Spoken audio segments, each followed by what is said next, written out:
Yeah, yeah, yeah, yeah, yeah, yeah, yeah, yeah, yeah, yeah.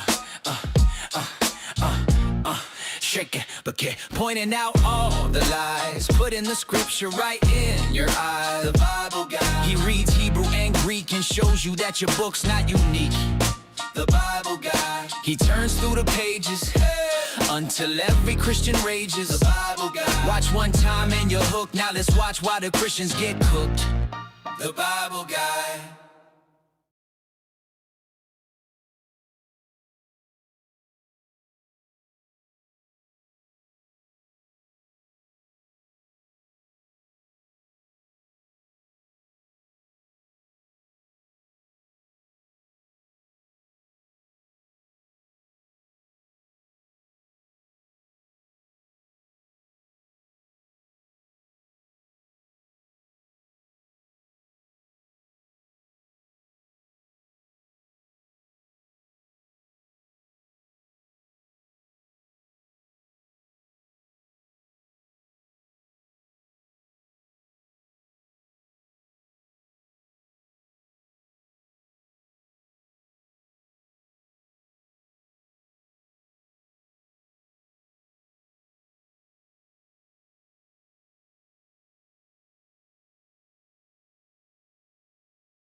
Check, check, check. Can you hear me now? Can you hear me now?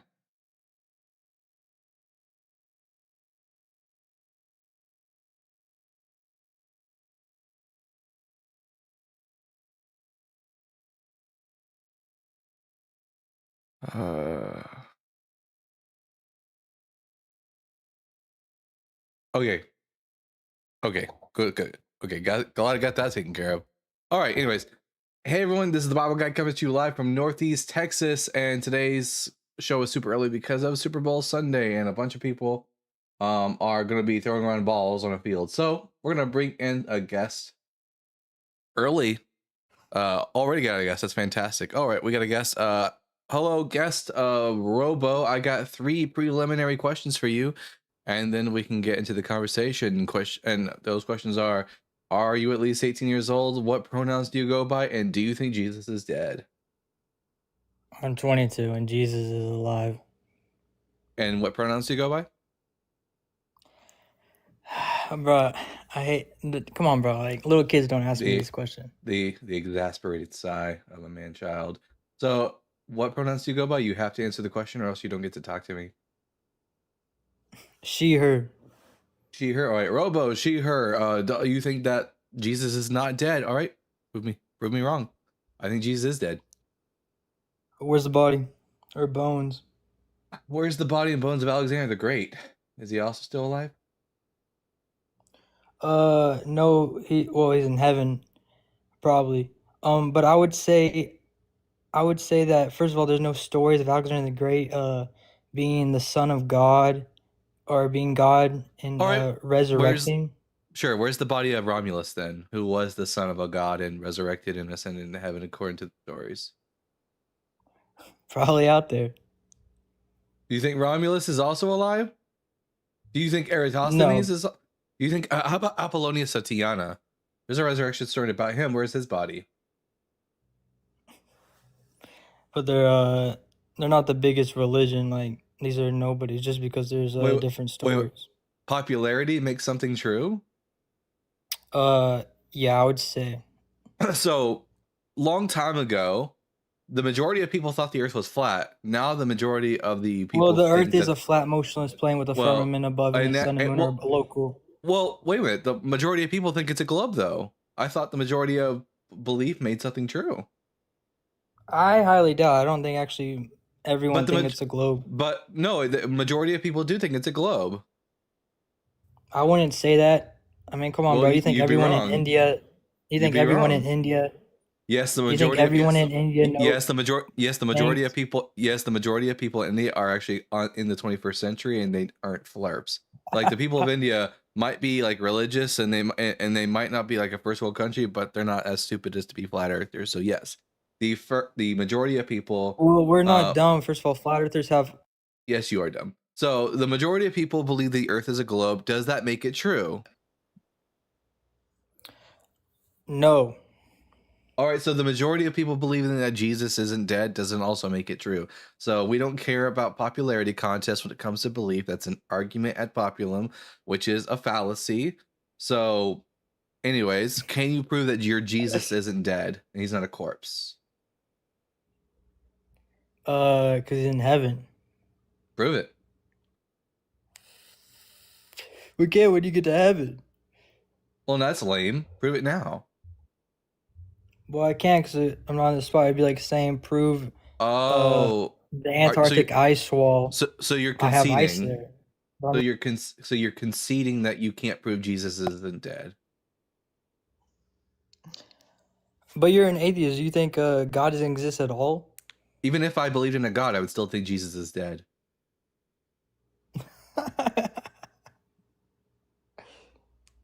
That's hey, the nervous laughter says. Do you think all, the hair on top of your head is dead?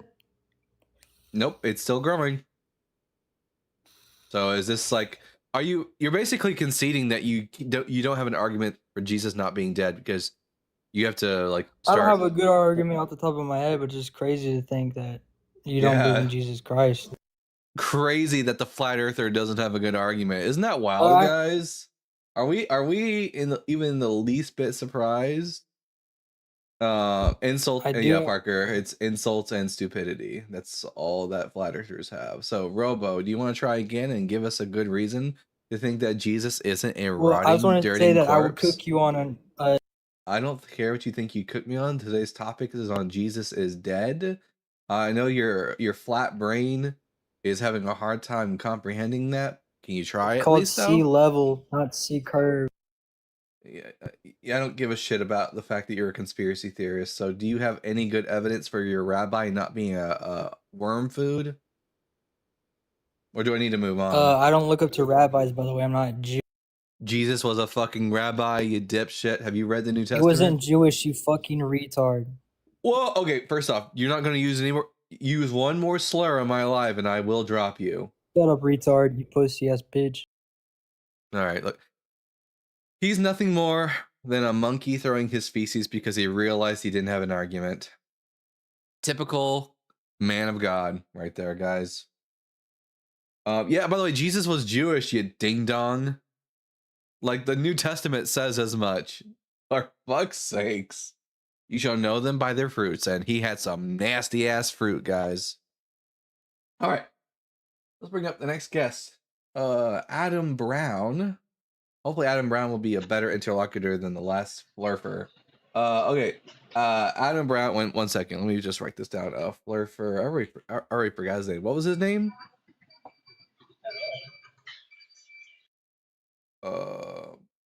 Oh yeah, Robo. That's right, Robo.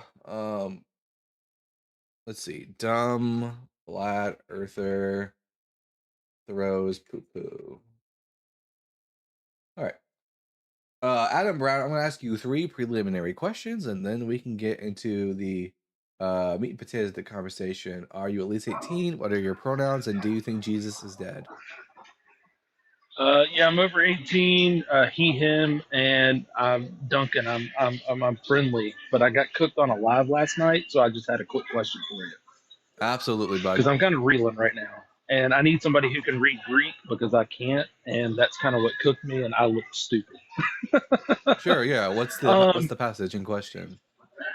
So you know the Matthew 2 and Luke 2 contradiction on like Jesus's birth timeline. Yes. You know, he couldn't be born when Herod was king, and he also couldn't be born when the Quirinius census happened. Yeah. So my live stream got raided last night by some guy who came in speaking Greek, which I don't, saying that. What was his name? in Constantine something. Shocker.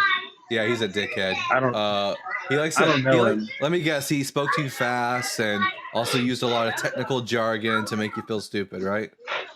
Yeah, he did that, but he also didn't answer my questions that I was asking him. So I mean, That's it is that's what a it is. that But that's another tactic of his. He doesn't like to answer questions. Yeah. yeah. So his argument was, and I didn't have a good response because like I don't speak Greek. Hmm. Was that in Luke 2, the word prote implies that what Luke is saying is that Jesus was born before the census of Quirinius. And so that kind of negates the contradiction because it's not during that census, it's before that census, which could I be during the time of like King Herod. Like you'd have to start getting into like historical arguments then.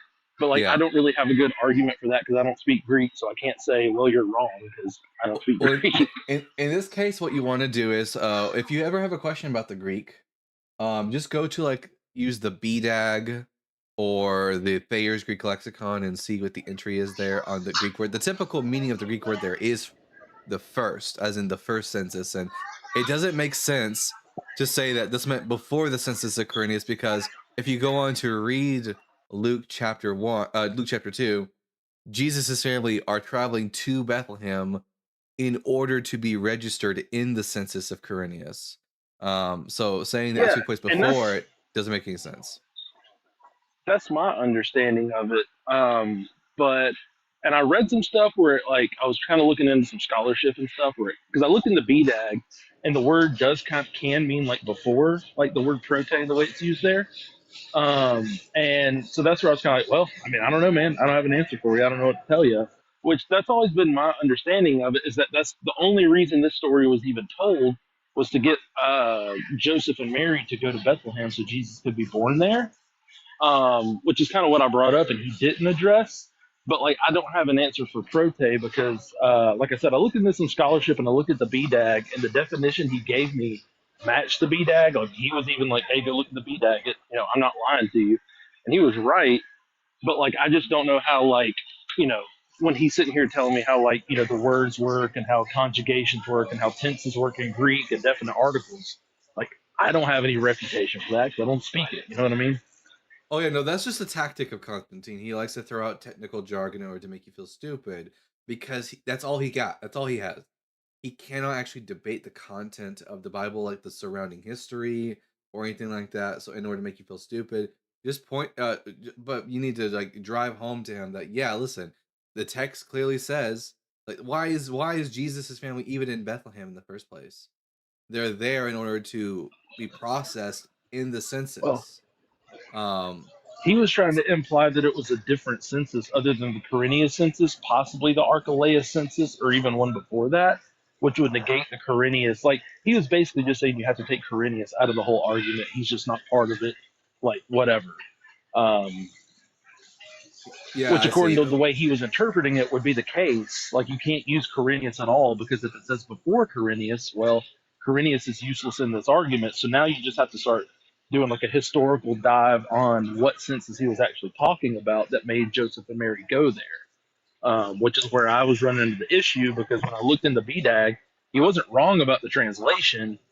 But I think the context may have been a little off because I agree with you. That's why I was running the Matthew 2 and Luke 2 contradiction. It's because, like, yeah, that's the only reason they went to It, Bethlehem was for Quirinius' census. it's funny. It wasn't until that we realized that the dating were all wrong that this apologetic came up that it meant before. Because throughout Christian history, if you look at all the writings of the church fathers, they thought that the Gospel of Luke was telling us that Jesus was born during the census of Quirinius of Syria. So like what's more like so by the way, and also I did that prote means like before is the minority like usage of the word. The majority of the time it just means that it happened first. The use means first in the majority instance. So the question is, what is more likely, that uh the majority of Christian history was wrong that Jesus was born during Quirinius, and that prote doesn't mean first, which is the normal instance, or that this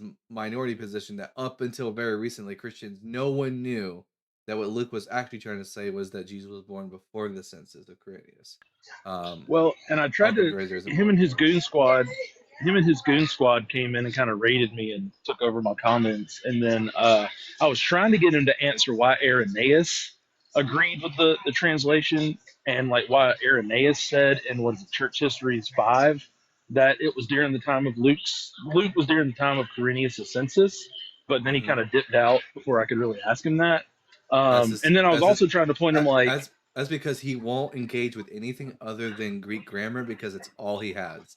Engage with him on any yeah. historical point, and he just absolutely buckles. Well, and the other problem that I had, and he wouldn't, he was like, well, I don't know their mental state. I don't know their mental state. When I was like, why does every single translation of the Bible agree with like this interpretation of this translation that it's in the time of Quirinius? Like, why did every single person who ever translated the Bible get it wrong? And you came into my live stream and you have it right, but they all had it wrong. And then he just wouldn't address that either. Because I'm like, even the Yeah. KJV, the NIV, the NABRE, NRSV, like all of them say the same thing. So like, how are you right and they're all wrong? If you ever have this interaction with him again, just you hold his feet to the fire. Don't let him get away from the questions. Okay, yeah, I'll try to do that. Yeah. Because like I said, my wife is my mod, and after we got off, I just sat there staring at the ceiling in the bed, and she's like, "No, you didn't. It wasn't that bad." I'm like, I really feel like I got cooked because I had no answers for what he was saying. So It, like, it I got to only ask somebody about this one. it only feels that way because he may have rhetorically like dominated you because of the measure of his speech and the use of technical jargon. But beyond grammar, Constantine's got nothing. Right. Well, that's because that's all he came in with, and I'm like, I kept telling him like, look, I'm not going to refute you. I don't understand Greek, but like that really doesn't have anything to do with the context of the passage, and then he just wouldn't address the context of the passage. Yeah, just hold his feet to the fire in the future, bud. Okay. Well, if I get him again, then that's what I'll do. I'll try to make him actually go to Bible instead of Greek. Yeah, absolutely. All right, have a good day, Adam. All right. Appreciate it, man. Also, everyone, apparently Constantine was on an apologetic earlier, so if you want, make sure after the show's over to go over there and watch him get absolutely fucking cooked by Josh by our three friends. All right, Christians. Jesus is dead. Prove me wrong. Let's see. What do you mean by Jesus is dead? As in he's worm food, a corpse, dust and bones. Let's see. My mic is too loud. I got my mic way the hell over here. Wait, let me make sure that the right mic is hooked up. Yeah, here. Does that help at all?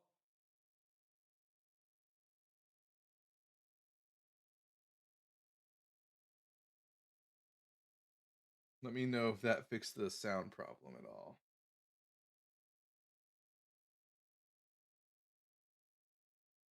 All right, cool beans. Anyways, Christians, I'm Dalton, the Bible guy, atheist, skeptic, and I think Jesus is dead. Come up here and prove me wrong.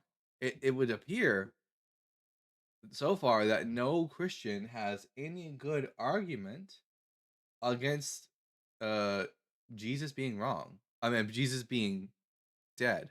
And just so you know, Jesus isn't the only resurrection story in the ancient world. And if you're going to make an argument from popularity, like Robo did, which was really embarrassing, then I suggest that you consider that popularity doesn't make something true.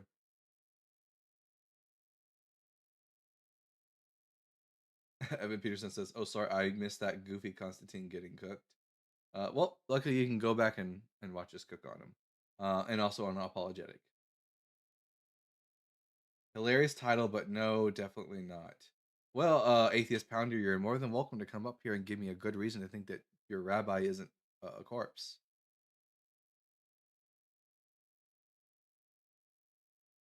Why didn't Lazarus write anything like, "Yeah, I was dead for 4 days. I was in heaven"?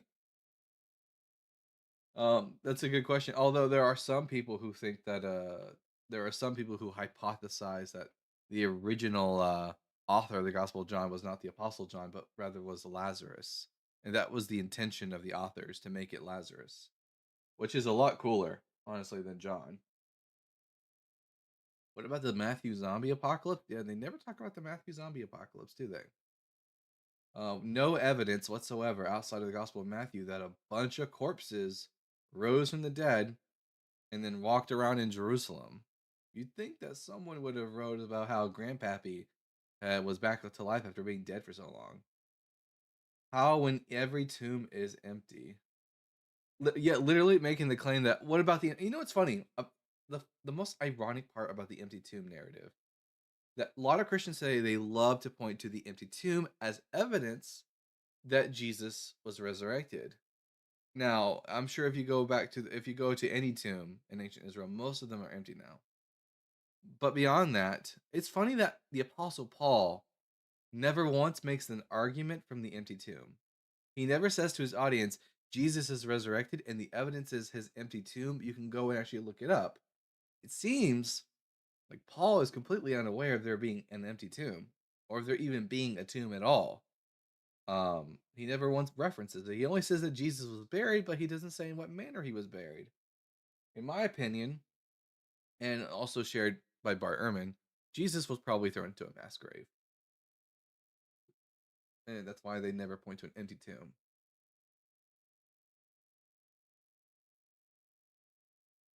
Or how the Romans let someone take Jesus. I don't know if it's ahistoric or not, but like, even so. I think Paul is 2nd century. I tend to just side with the scholarly consensus on this matter of dating. Because, does it matter when Paul was written? Paul could be written in the 20s. Or, I'm sorry, it could be written in the 30s. And it still wouldn't help prove that Jesus was resurrected. But Christians, you're more than welcome to try. Surely some of you can do better, right?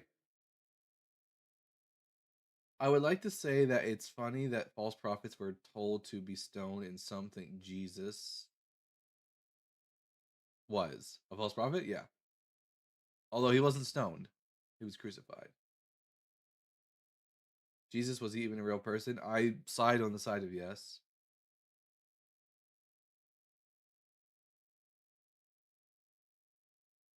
Listen, as fun as the mythicist position is, in these conversations, it's completely useless to debate the mythicist position because I can grant a historical Jesus and I can grant the scholarly consensus of the dating of the text of the New Testament, and Jesus is still dead.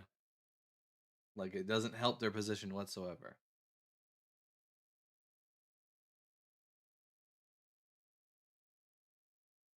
Oh, Minister Thornton, are you scared to come up? Okay, we got Dylan Price coming up. Dylan, What's I'm up, gonna ask, man? I'm gonna ask you 3 questions, and then we Okay, can lad. and then we can get into the conversation. Question number 1: are you at least 18? I'm 28, Bo. I turned 28 yesterday, actually. All right. What pronouns do you go by? I'm a guy. So the answer would be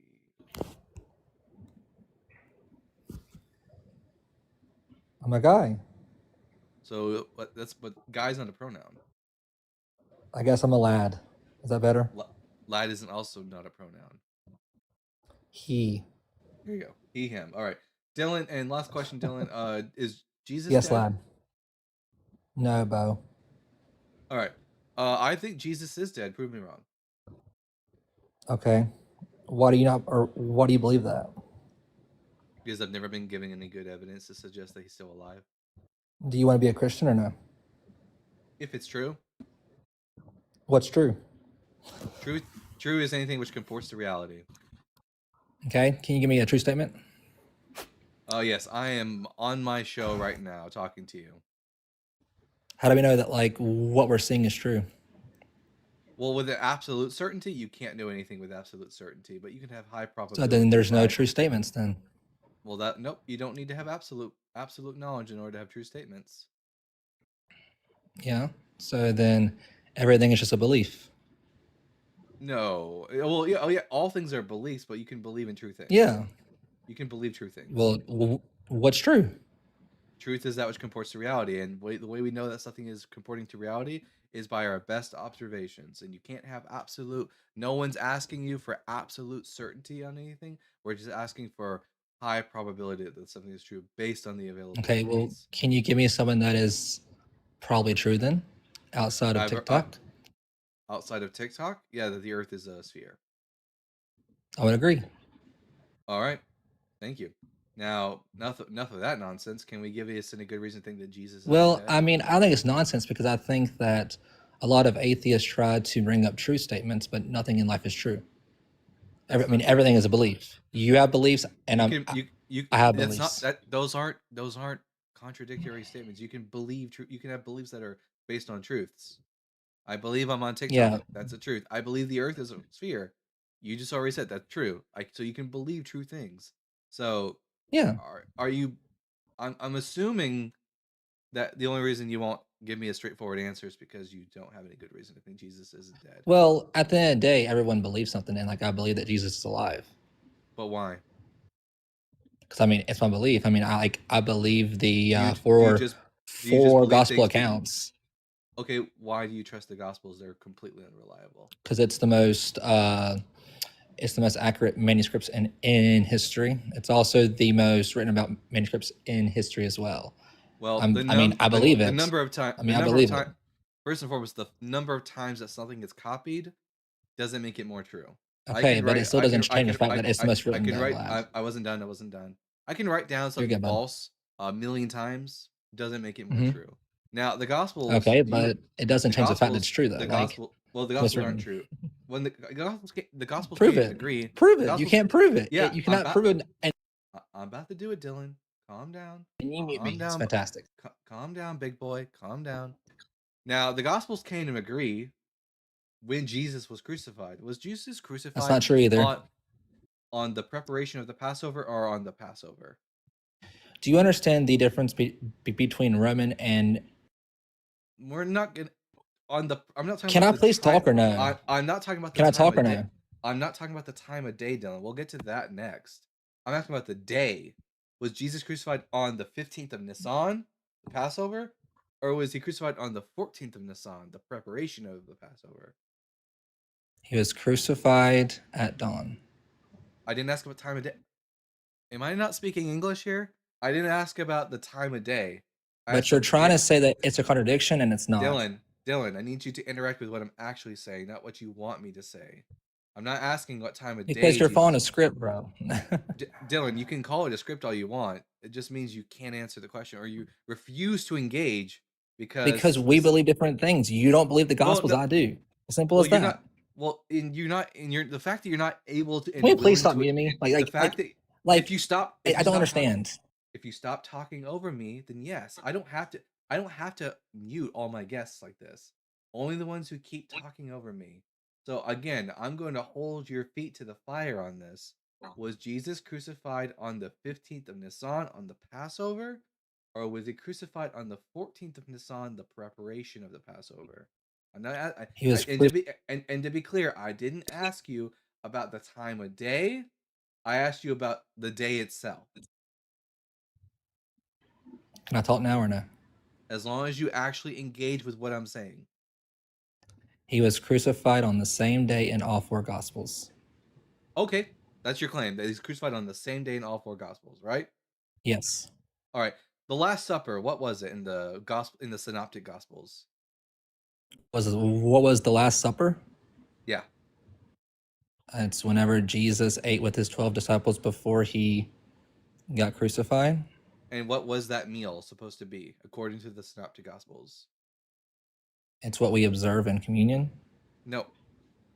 In the culture of Jesus, when Jesus and his disciples are eating this meal, it's a very specific kind of meal. A meal which is important to Jewish people. What meal was the Last Supper supposed to be? It was the last meal with his closest people. in the Jewish calendar, The what Passover. was the Passover? Yes, the There you go. Passover. Yes. All right. What do you know about the Passover? It's mentioned in the Old Testament and also the New Testament. The Passover is one of the most famous stories in the Old Testament scriptures. And the Passover takes place on the 15th of Nisan. And what do you do on the 14th of Nisan? What do you do on that day? How about you, Tish? You just tell me, because I'm not a biblical scholar, so I don't know every last detail about the Bible. So the 14th of Nisan is called the preparation day of the Passover. On this day, you go Yes, to the okay, temple. yes. You go to the temple with your lamb and you kill the lamb in the temple. Then you take it home, and that evening, you eat the Passover meal, right? Mm-hmm. Yes. So the day before Jesus, so if the Last Supper is the Passover, as the Synoptic Gospel tells us, that means Jesus is crucified the day after the preparation of the Passover, correct? Yes. All right. So he's not crucified on the But preparation day. Hold on. Not. Before we get to this, though, Uh-huh. are you claiming that in one gospel it says that Jesus was like crucified before the Last Supper? Because that's just not true. No, not before the Last Supper, before the Passover. Yeah, because the Synoptic Gospels. But you're trying to say it in the Last Supper. The Synoptic Gospels. The Synoptic Gospels portray the last meal of Jesus as being the Passover celebration. The Gospel of John. The Last Supper is simply the last meal that Jesus had with his disciples. It's not just that. Yes, it is. No, because what does Jesus say to the apostles? When he goes, go and find a place to prepare the Passover meal. It's not just a regular Sunday banquet or whatever. The meal that Jesus and his disciples are eating. But you do understand that the Last Supper is the most celebrated thing inside of the church. I'm sorry. Was I?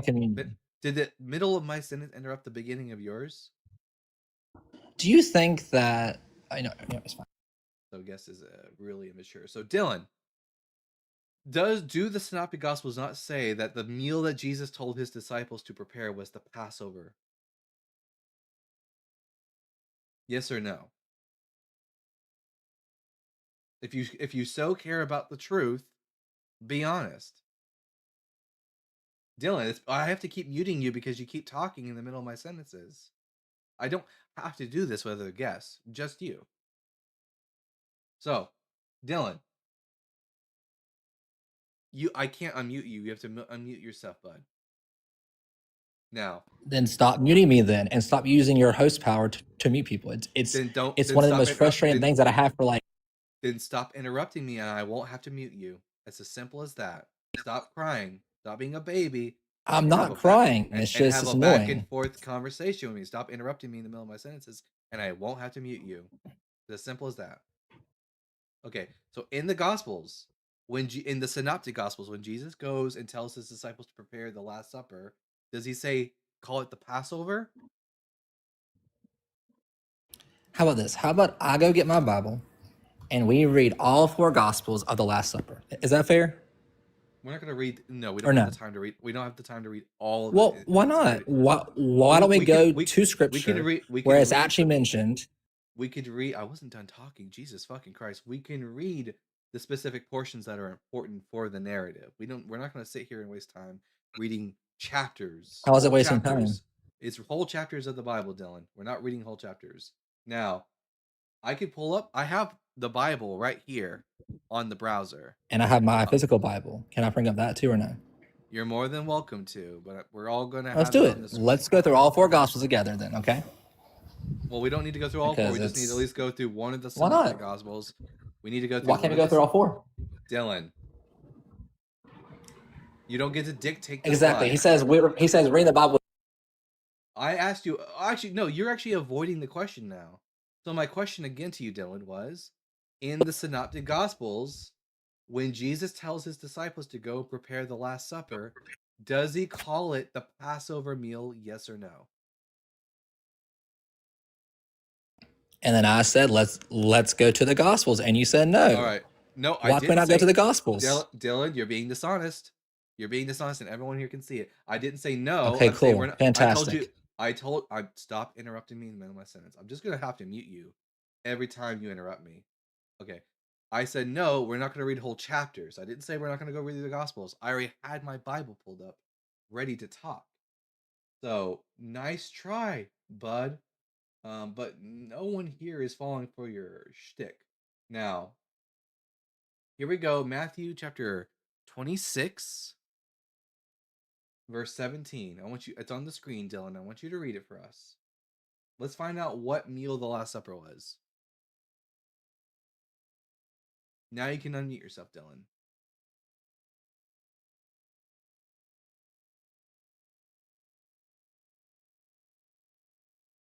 No, you can unmute yourself, Dylan. Jesus fucking Christ.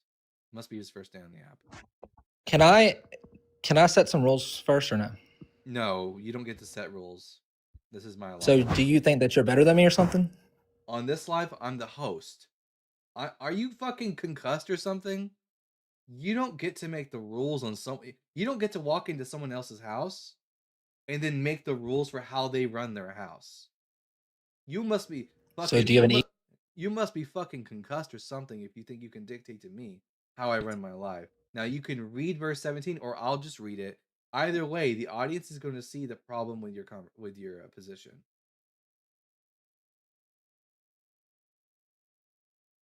Are you going to read it?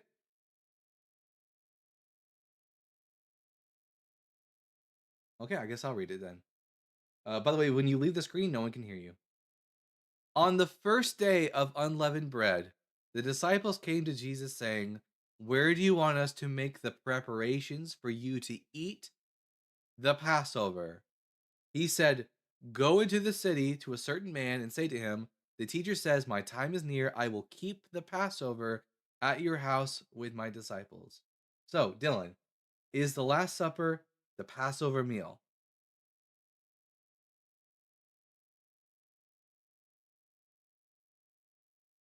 Dylan, you have to answer, or I'll just drop you if you don't engage. Here, Dylan, I'll give you 10 seconds to engage with the argument or with the passage. And if you don't respond, I'm just going to drop you and move on to the next guest. 10, 9, 8, 7, 6, 5, 4, 3, 2, 1. All right. Well, Dylan couldn't play with the best of them, I suppose, today. Hopefully the next guest won't be a big baby and will not dictate to the host how the host runs his life. Let's see. Dylan thinks he owns the place. All right. We're going to talk to Community DIH. Community, I'm going to ask you three preliminary questions, and then we can get to the conversation. So, question number 1. Are you at least 18? Yes, sir. Question number 2. What pronouns do you go by? He, him. And then question number 3. Is Jesus dead? No. All right. Community, he, him. You think Jesus is not dead? I think Jesus is dead. Prove me wrong. But how do you think, look, right? How do you think people are born? Mm-hmm. Sex. Yeah, but We how do you learned that think people are we learned that in born? the 8th grade. We learned how people are born in the 8th grade. 8th grade, Yeah. Did you miss it? bro. My parents fucked, and then 9 months later, a doctor delivered me. That's how I was born. How was your parents born? Exactly, you can't. Same way. Yeah. Their parents fucked as well. How was the first people Community. of Earth born? Community. Uh-huh. Community. We're not talking about abiogenesis. We're talking about, can you give us evidence that your Jesus isn't a corpse? But yeah, Prove I it. saw him 2 hours ago. Yeah. Okay. Prove me wrong. Exactly. Well, Yeah, can yeah, huh? you give us evidence that what you saw was actually Jesus? I took a picture with her. All Mm-hmm. right. You're a joker. I don't need to talk to you. Dude is on something. Yeah. How about you just go watch Rick and Morty, dude? Jesus is not sending his best today. All right. Went to the party with my dad, left with my mom. What?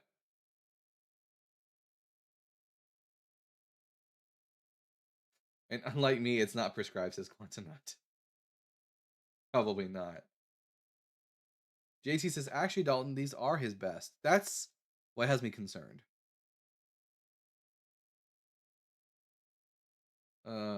From ball sack to ovaries. Yeah, that's pretty much accurate. All right, we're gonna bring up Jocelyn. Jocelyn, I'm gonna ask you 3 preliminary questions, and then we can get to the conversation. Yeah. Question number 1: are you at least 18 years old? I am 31. All right. Question number 2: what pronouns do you go by? She, her. All right. And then question number 3: do you think Jesus is dead? Of course he's dead. I just wanted to ask one question. If not, you could kick me. No, you're fine. What's up? Yes, thank you. You're the best. I was gonna say I was talking to a Christian about morality because he was trying to use that as like proof for God, and he said it's objective because it's rooted in I guess God's essence, and I feel like that's just a bullshit answer. What's your like response if someone says that to you? Yeah, that is a bullshit response. But to be clear, their argument in full was probably that that morality is objective because it's rooted in the essence of God, and God is unchanging. Therefore, the morality is unchanging. But I would just press them on Yeah, this. that's what it was. Ask them what is the definition of objective and the definition of subjective, because it's not whether or not something changes or not doesn't make it objective. What makes something objective or subjective means that it is rooted in the mind. If a moral system is coming from a mind, then it's subjective. It's subject to the mind. The only way a moral system cannot be subjective and be objective if it's not rooted in a mind. But because God is a mind, it doesn't matter if he's unchanging, which he's not. The Bible is very clear about that. It doesn't matter if he is unchanging. God's moral compass comes from his mind, and therefore it's just his subjective opinion. They're just following the subjective opinion of a tyrant. Yeah, that's exactly what I said.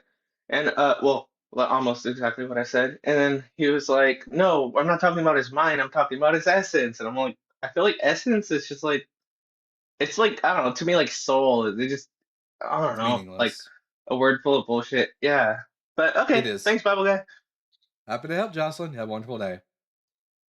Yay. Can you kick me? How do I do this? I got you. I'm being told I'm quiet on YouTube now. Hopefully that fixes it. Dylan, you're more. You said your wife called. Well, then you're more than welcome to come up and continue the conversation.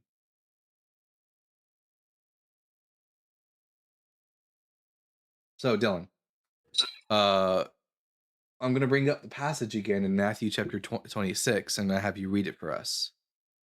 Okay. Read Matthew chapter 26, verses 17 through 18. It's on the screen. Why don't we read verse 17? Yeah, I said 17 and 18. And why don't we read through like 30? We don't need to. All you need is these 2 verses. Dylan. Why not? Either you'll read it or I'll just read it. Can I read 17 through 30? Nope. Why not? Because Dylan, verses 17 through 18 are all we need for this conversation because it tells us what the meal is. I don't care about what happens at the meal. I care about what is the meal. And verses 17 through 18 are sufficient to tell us what the meal is. Now, go ahead and read it. Shouldn't you care about the whole entire Bible? Jesus Christ. And the actual meaning? I guess I'll just read it again if you don't want to.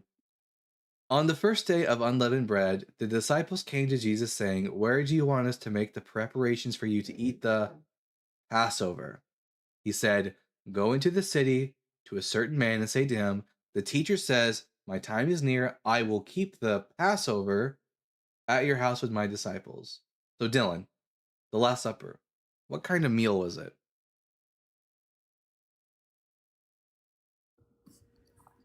It was a meal that they ate before What does Jesus got crucified.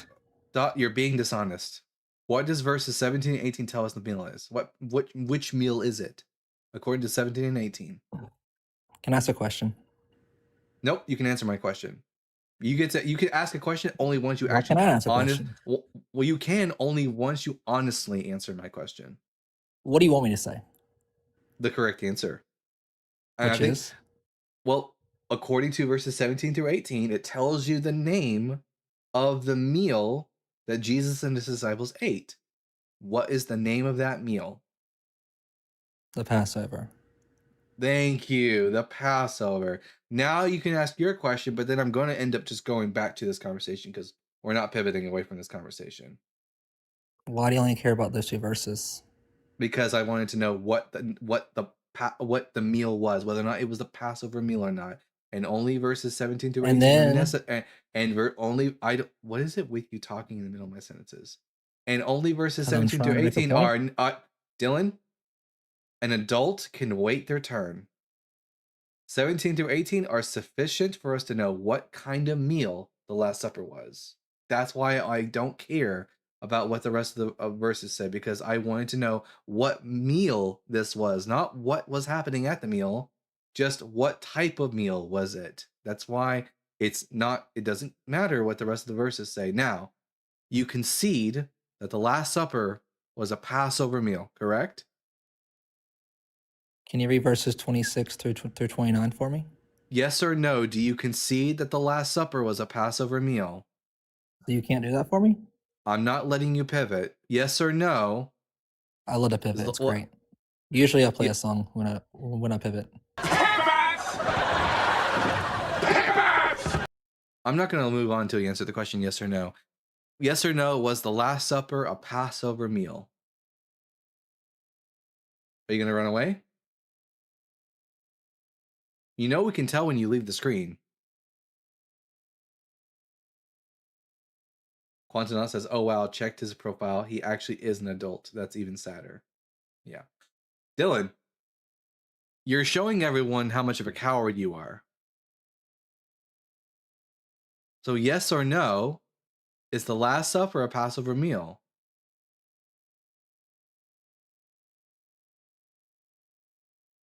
Dylan, I'll give you 10 seconds to answer. Again? Actually, I'll give you until the end of the Jeopardy theme song, and if you don't answer before then, I'm just going to drop you and not bring you back up today.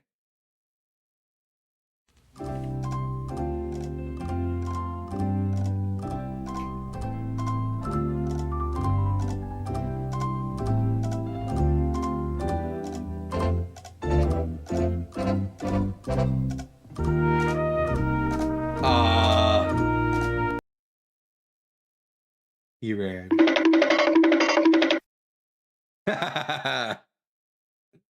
Oh, looking for the cowboy hat. Yeah. He knew he was going to get cooked, so he had to run. Yeah. All right.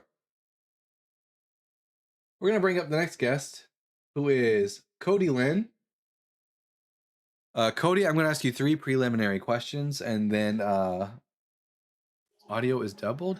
And then we'll get into the meat and potatoes of the conversation. Are you at least 18? I am well over 18, but you can just drop me. I requested by accident. I'm sorry. You're good. All right. So we're going to bring up a returning guest, Emerson, once more. Emerson. Okay. Emerson. We already know you're over 18. You're a Bible believer. You go by he, him. So Emerson, Jesus is dead. Prove me wrong.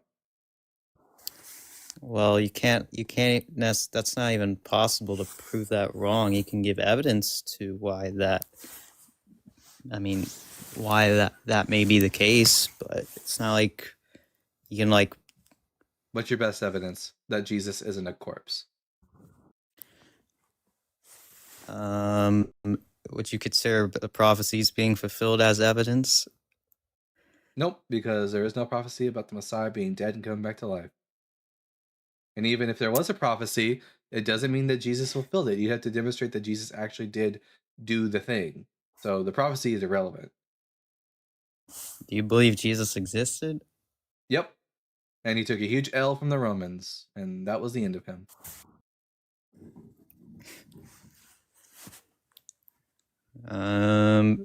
Yeah, I just don't know how he knows what's going on after he died. How does he know the prophecies? How does he know what's going on after he died? He doesn't.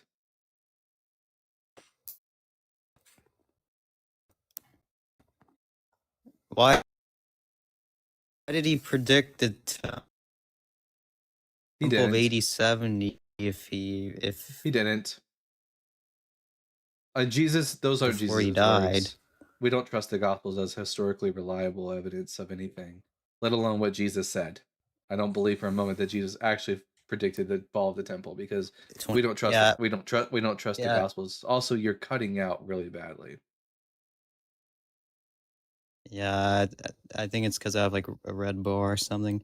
Even if you go to 1 Corinthians 15, I believe it is, talks about Jesus appearing to a lot of people. Mm-hmm.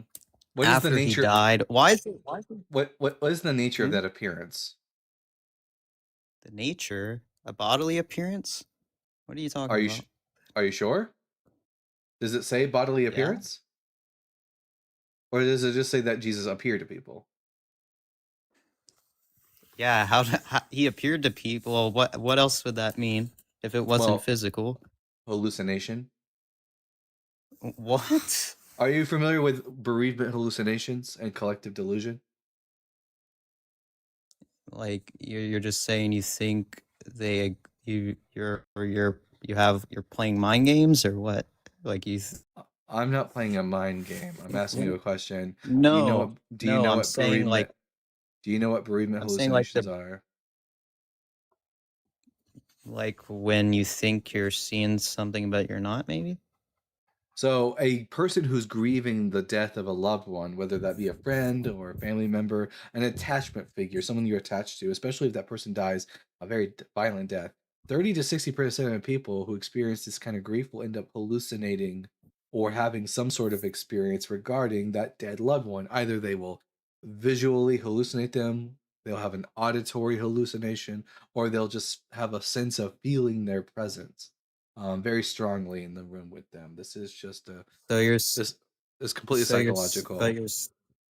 But you're saying 1 Corinthians 15 is actually a reliable historical document. It tells us that the disciples had some sort of experience, but you can't come to the conclusion that what they actually saw was the actual resurrected Jesus. Occam's razor would tell us the more likely explanation is that Peter, being the first person that Jesus, quote, appeared to, had some sort of grief-induced hallucination. And then being prompted by expectation and hope, the rest of the disciples also had like a collective delusion where they felt that they were in the presence of Jesus as well. What about when Jesus appears to Paul in Acts 9? Is that hallucination? Well, I don't think the book of Acts is a historical. Why is 1 Corinthians accurate? Well, First Corinthians is actually Paul himself giving us an account. Is actually him giving us an account of himself of what he was experiencing. The book of Acts is written by God knows who at a much later period of time, who didn't know Paul and contradicts Paul on his own testimony. All Paul tells us himself in his own works is that Jesus, quote, appeared to him in a revelation, and that this revelation was an inward revelation. I mean, what do you mean by inward revelation? Paul says explicitly that God chose to reveal his son in me. Well, your English translation will say to me, but the Greek is he chose to reveal his son in me. That the revelation of Jesus that Paul had was inward, something he experienced in his mind.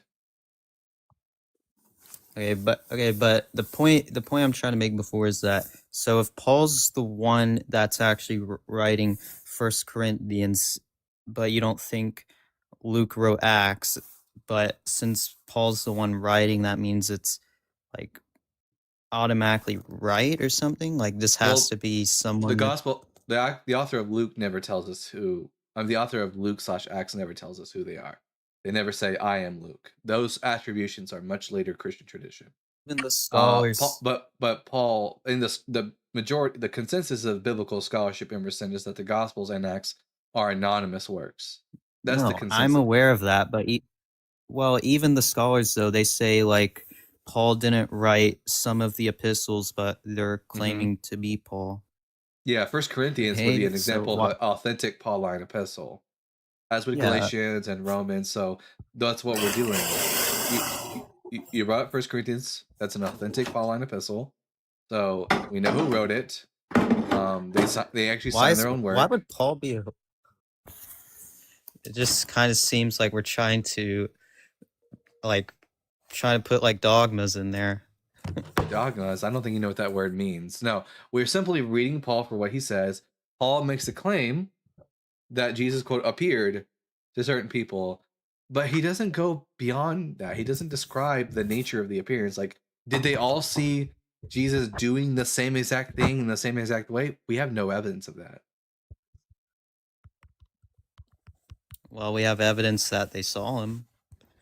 So what? That's just, again, that can just be chalked up to bereavement hallucination and collective delusion. And also, when it says that he appeared to them, that doesn't mean that everyone who Jesus, quote, appeared to literally saw him standing in the room. All that's required for appear to be used there, the Greek word ophthe to be used there, is for people to either have a visionary hallucination of Jesus, an auditory hallucination, or at least to feel his presence in the room with them. It's very similar to a group of Pentecostal Christians all praying, and they feel the presence of Jesus among them, and Jesus, quote, appeared to them in that way. It doesn't tell us anything beyond that. Do you believe Jesus was crucified? Yep. But then he was crucified, but he just didn't rise again. Like all of the crucifixion victims. How do we know? Okay, what's the historical evidence that you're getting from that he was crucified? Josephus. I think the partial interpolation is Josephus is sufficient. Even the ones who bring historical things like that say Jesus was crucified, they also say he rise again. No, they don't. Bart Ehrman is a Christian. Well, Bart Ehrman would say, no, Jesus was crucified. He lives, he was crucified, and that he wasn't resurrected. Christians will say that Jesus was resurrected. Non-confessional biblical scholars would say that we don't have any evidence of the resurrection. Why was the tomb empty? There is no tomb.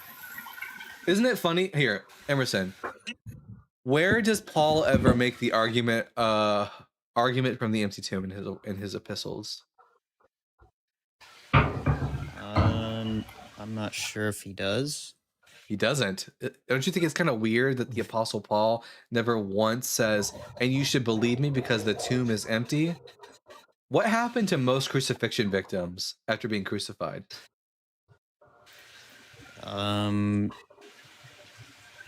They died. Okay, whatever your background is extremely distracting. Can you go somewhere quieter? Really? How?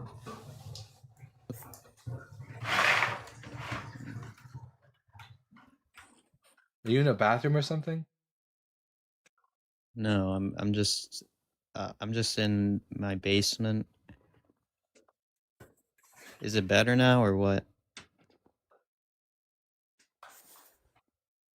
Hopefully it doesn't make all those loud noises anymore. Anyways, what was I saying? I'm completely distracted by that.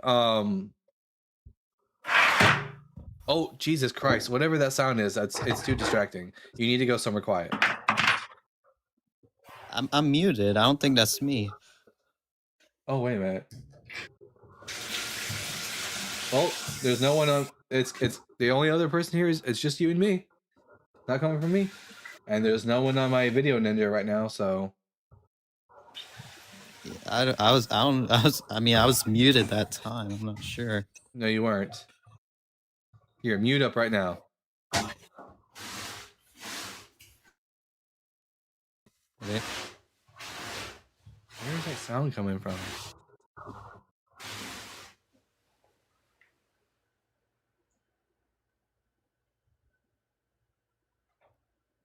Hello? It's not my mic.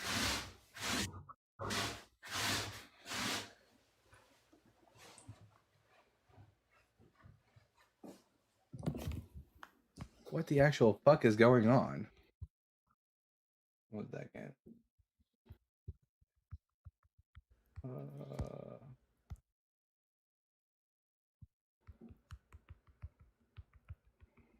I have no idea where the fuck that noise is coming from. Anyways, Emerson. What was I saying before all that bullshit? What were you saying? Yeah. Yeah, didn't you bring up Bart? Oh yeah. Bart Ehrman the consensus. Okay, maybe I need to do a restart because I'm not going to be able to focus with this noise going on. So just Emerson, just come back to the live in 1 second. Okay. All right. It was probably a TikTok glitch of some kind, like noise was bleeding over from someone else's TikTok live. That's what I can only imagine.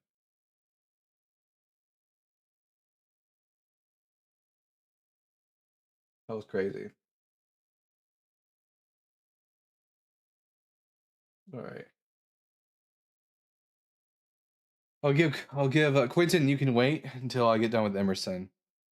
You need to be patient. Remember, patience is a fruit of the Holy Spirit. Let's see. Oh yeah, what happened to bodies after crucifixion? Yeah, that's right. Okay, yeah, I'll get to that. Thank you. TikTok falling apart at the seams. Yeah, it would seem so. Let's just give Emerson a second to return to the live.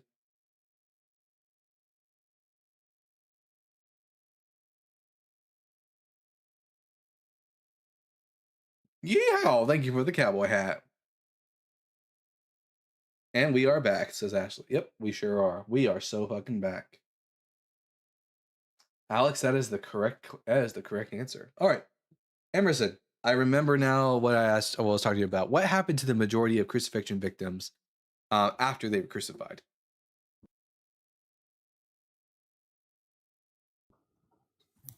Hey, did you ask me a question? I didn't hear it. Yeah, what happened to the majority of crucifixion victims after they were crucified? I'm not exactly sure. Maybe they were just. I mean, I'm guessing they were not buried. Well, they were buried. They were just buried in a mass grave. The fact that Paul never once makes any allusion to, like, for example, in the Gospels, who's the first person to see Jesus after his resurrection in the Gospels? The woman. Yeah. So Paul never once mentions Mary Magdalene or any woman as being the first person that Jesus appeared to. Never mentions the empty tomb, which would lead me to believe the most likely, and also the Gospels were written well after the epistles of Paul. The most likely explanation for this is that Paul was unaware of any empty tomb myth about Jesus.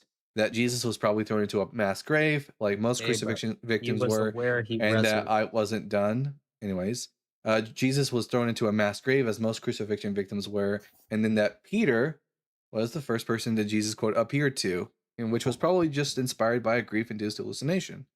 So that's our best explanation for what Paul writes about in 1 Corinthians 15.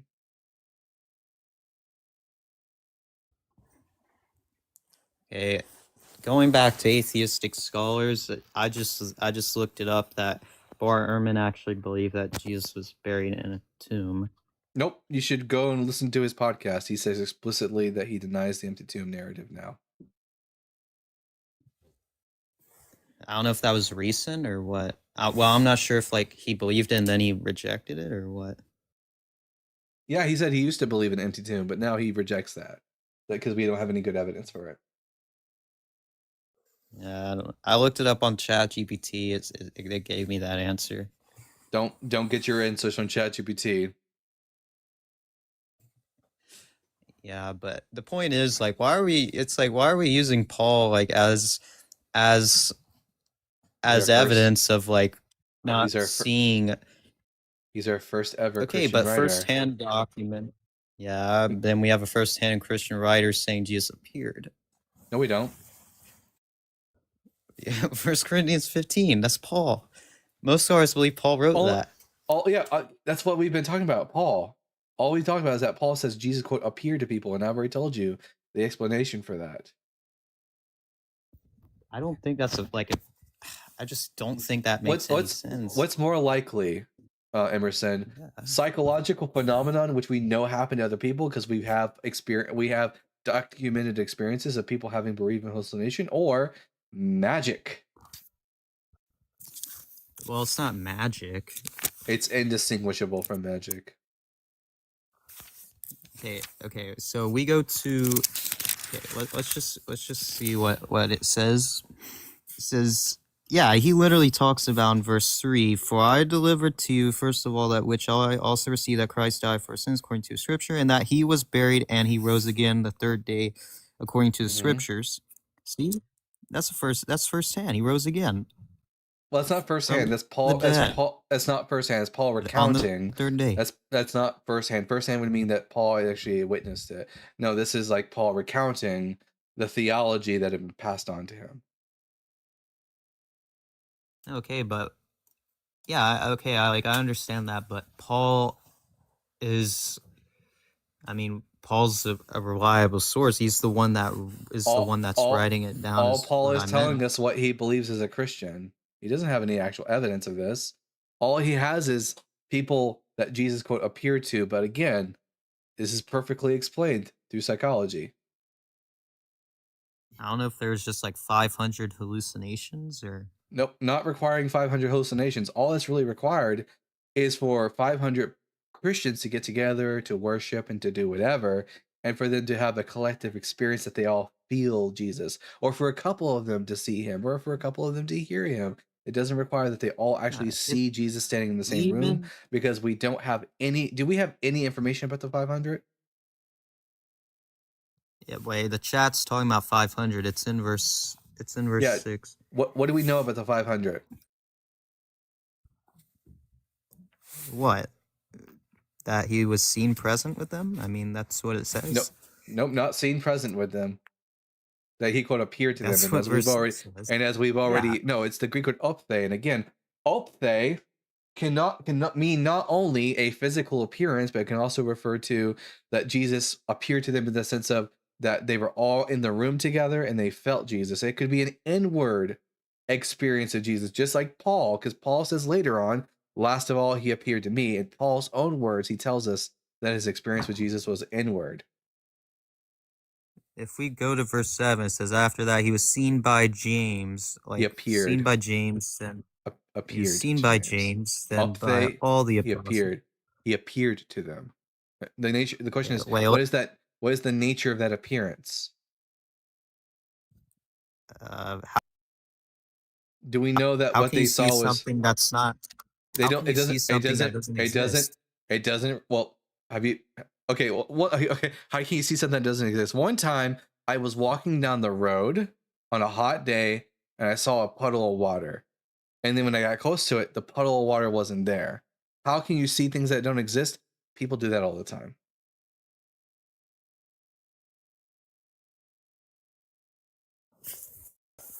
Well, do you deny the existence of hallucinations? No, I'm not saying that, but when it says that he appeared to 500, they see him. I mean, that's talking about literal seeing there. No, it doesn't. Literal seeing. No, it's not literal seeing. The Greek word ophthe doesn't require a literal seeing. This is what you don't seem to understand. Ophthe has a wide semantic range of meaning. It can mean that you see something physically with your eyes, but it can also just simply mean that you have like an inward revelatory experience. Paul, for example, has an inward revelatory experience of Jesus, and he uses the same Greek word to describe his interaction with Jesus. Do you believe the apostles died also for what they believed? No, we only have evidence, first-hand evidence of Peter and Paul and James's death. The rest of them, we only have later Yeah. traditions that are unreliable. Well, we know Paul died because we know that. Of Was course, he giving it? believed he Was he given a resurrected. chance? Was he given a chance to recant? Maybe not. I don't know. So that doesn't mean anything. All What's that the means point? all the point here is that all we have is a man who had an inward visionary experience of Jesus in his brain, and that he really believed it was true, and therefore he was willing to die for it. That's nothing. Yeah, exactly. That's nothing. No, that is something. It's not nothing. It's it's psychological. He can believe it all day, but what Paul sees in his head doesn't reflect reality. We have multiple people believing that. Doesn't matter. The number of people who experience a collective delusion doesn't make it true. That's like saying if you have like multiple witnesses in the court, and then Emerson, do you believe in the miracle of the sun? What is that? What at Fatima, the Catholic miracle, Fatima, where apparently the sun danced in the sky. Like in the 1900s? Mm-hmm. Yeah, wasn't that thing in the 1900s? Yeah, I know what you're talking about. I mean, yeah, I think that actually happened, but I don't think that was from God. Oh, well, so wait, Mary appeared to them. So maybe, maybe Jesus appearing wasn't from God either. Okay, but now we're talking about miracles. We're not. So you believe that miracles did happen? Well, no, because the sun didn't actually dance in the sky. This again a collective delusion. We know for a fact the sun didn't dance in the sky, despite what some of the people at Fatima said. Well, yeah, but we have multiple witnesses of people seeing it. So we had That's no one outside of Fatima saw the sun dancing.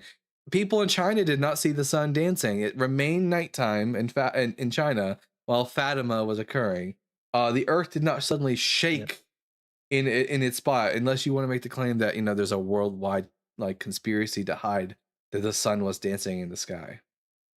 Well, like I said, I don't think that was necessarily from God. I think Satan can work miracles also. You think Satan made the sun dance in the sky? Well, what's the evidence outside of Fatima that the sun danced in the sky? No, that's not the point. No, it is the point. I mean, you can say because...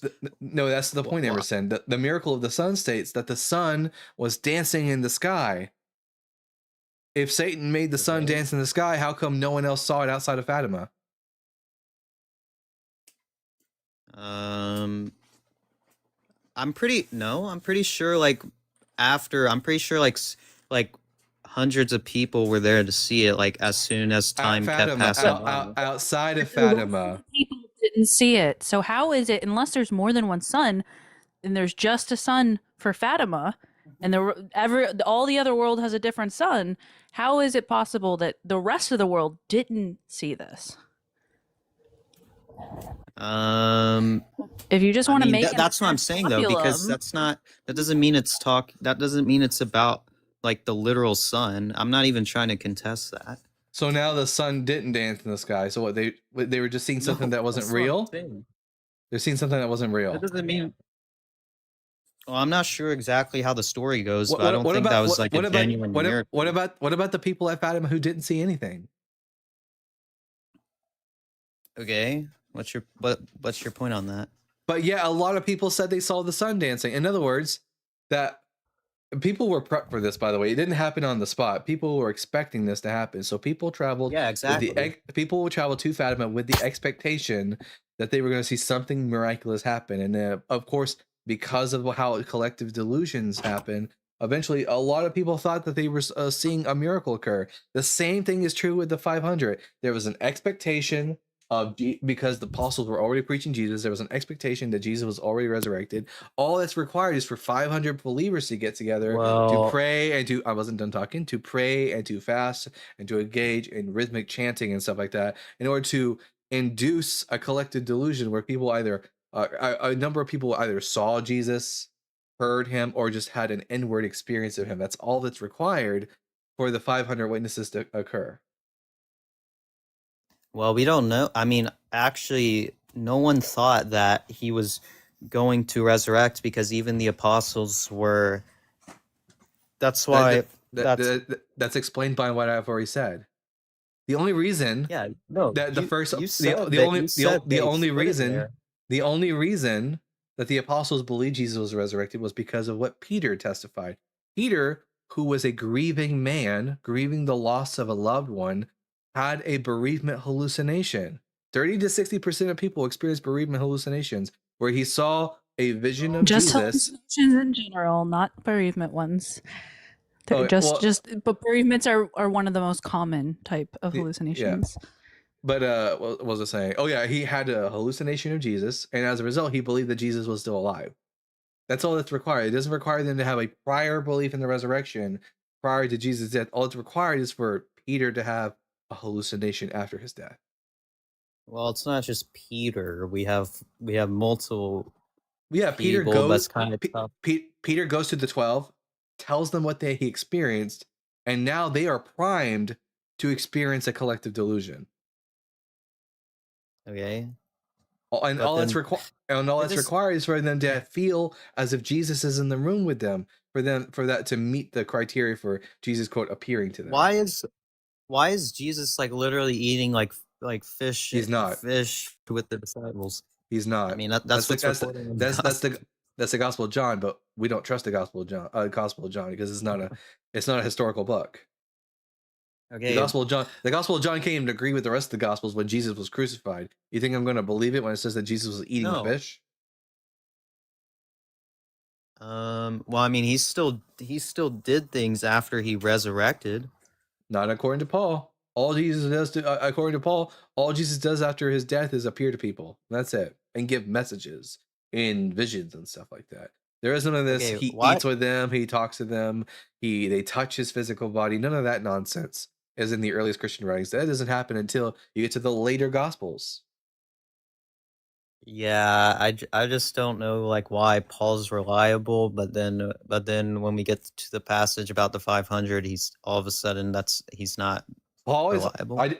I'm not saying he's not reliable. Paul is recounting a mass delusion that occurred amongst a large group of Christians. That's it. We don't have any evidence that that's a delusion. The evidence is pointing to he physically was there. We don't need Emerson. We don't need one. We don't need it to be like solid. All we need is to propose something that's much higher in probability than someone, raising from the dead. We've never ever seen a supernatural event, so you have the burden of proof of a supernatural event. All we have to do is propose something that is just a little more likely, which this is infinitely more likely than a supernatural event. Yeah, Emerson, where does it say in 1 Corinthians 15 that Jesus was physically present among the 500 and that they saw his physical body? Where does it say that? Okay. Yeah, okay. Let's go there. All it says is he appeared to them. That's it. And they saw him. Nope. He appeared to them. In what way did he appear to them? Ophthe, appeared. That's... What? It has to be physical. Emerson, no, it doesn't. It doesn't. Emerson, I'll say this one more time. You need to listen when I talk and take in information. Don't just wait to don't just be quiet just so you can wait to talk. Actually listen to what I'm saying and take in the information. Ophthe, as a Greek word, doesn't require, it's not limited to physical sight. Ophthe has a wide semantic range. It can refer not only to physical sight, but can refer to even inward perception. All that's required. I'm not even trying to contest that, though. Yes, that's the problem, Emerson, is that the 500, Jesus, quote, appearing to the 500 doesn't require Jesus to physically be present among the 500. All that's required is for the 500 to have a perception that Jesus is among them. Then what does it mean that he was seen by over them? So that means he appeared. That means Jesus was not literally seen. No, it appeared, not seen. Your Bible says seen, but the better translation would be he appeared. And the question is, what is the nature of the appearance? In their heads. Exactly. An inward perception. So at the same time, they all had like a some sort of inward thing going on in their brain. A group of Christians get together, they fast, they pray, they chant, which are all things which are able to induce these sort of experiences. We know that for a fact. And they already have an expectation of the resurrected Jesus because the belief is already out there. There are already people out there preaching the belief that Jesus is resurrected. So all that mixed together is enough to convince a collective group of people to believe that they can feel Jesus present with them in the room. It happens all the time in Pentecostal churches. Well, even if we go to verse 5, it says, and that he was seen by Cephas, then by the 12, meaning there's like a sequence going on here. Yes. So it's not like all of them happen at the same time. Yes, Peter is the first person to have the bereavement hallucination. He tells the 12 about it, which leads to them having this a collective delusion as well. As soon as that happens, they start preaching it. And then eventually James, the brother of Jesus, has the same experience. Then the 500 have a very similar experience. And then last of all, Paul already says that his experience of Jesus was revelatory and inwards. Yeah, I mean, I'm not sure what else to say to that. I don't think we're gonna really get anywhere. Oh, yeah, so you're too. I think you're too obtuse. Dalton, doesn't he say that if he was in flesh, I do not know? Was this in Corinthians? That's a different thing altogether. You know what I'm talking about, right? Yeah, that's his. Okay. That's his. That's him talking about his hallucination where he's like thinks he's in heaven or whatever. Yeah. Okay.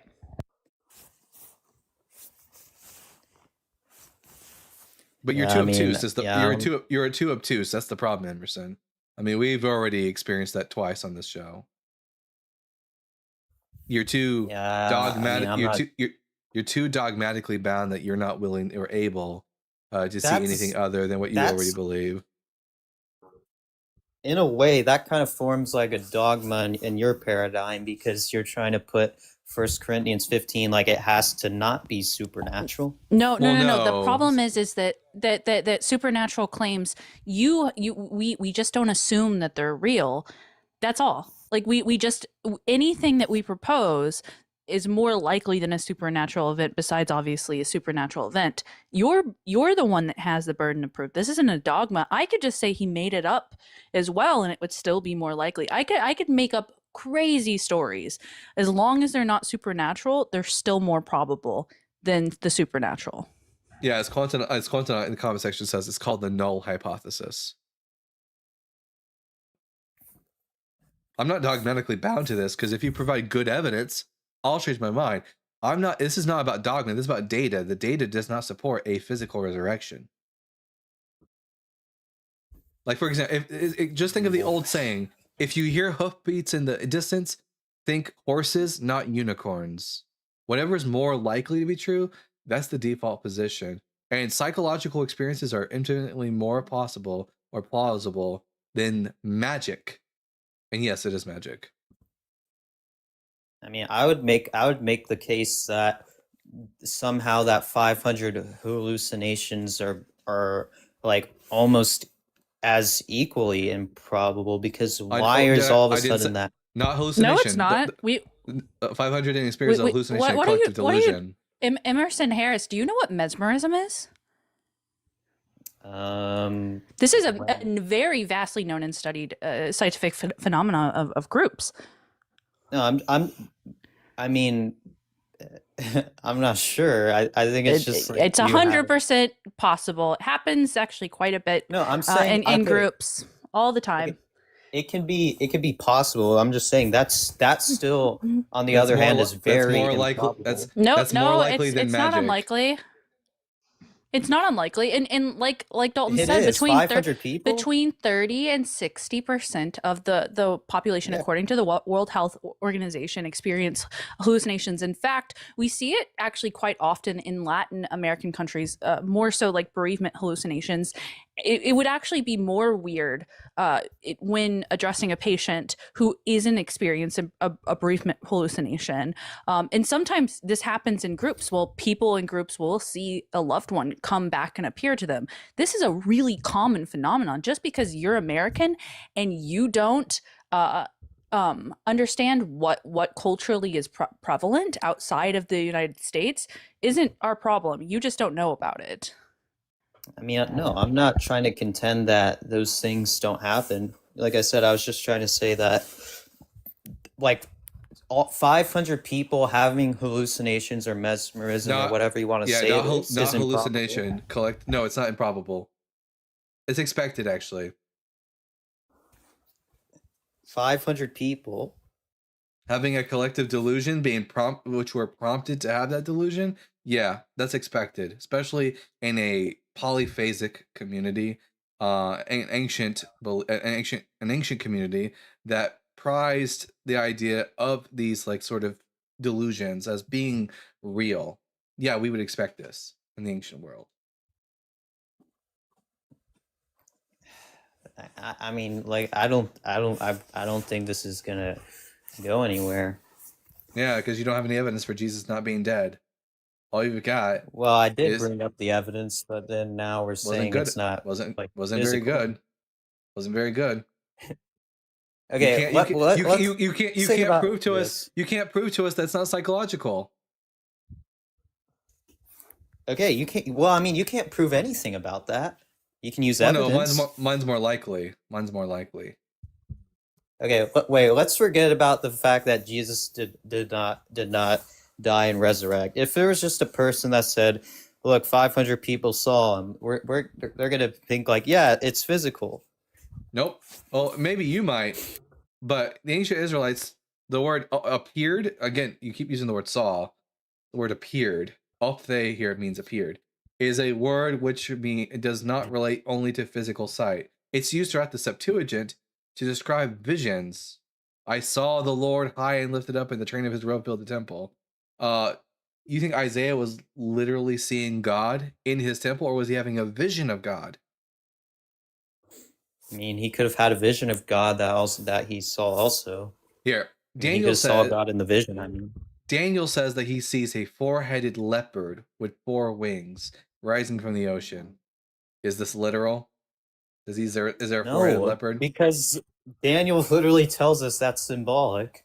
Yeah, it's a vision. When visions, you see, what the apostle saw was also a vision. Paul explicitly says that his only experience with Jesus was revelatory in nature. Correct? Did Paul ever see Jesus in the flesh, or did he only see visions of Jesus?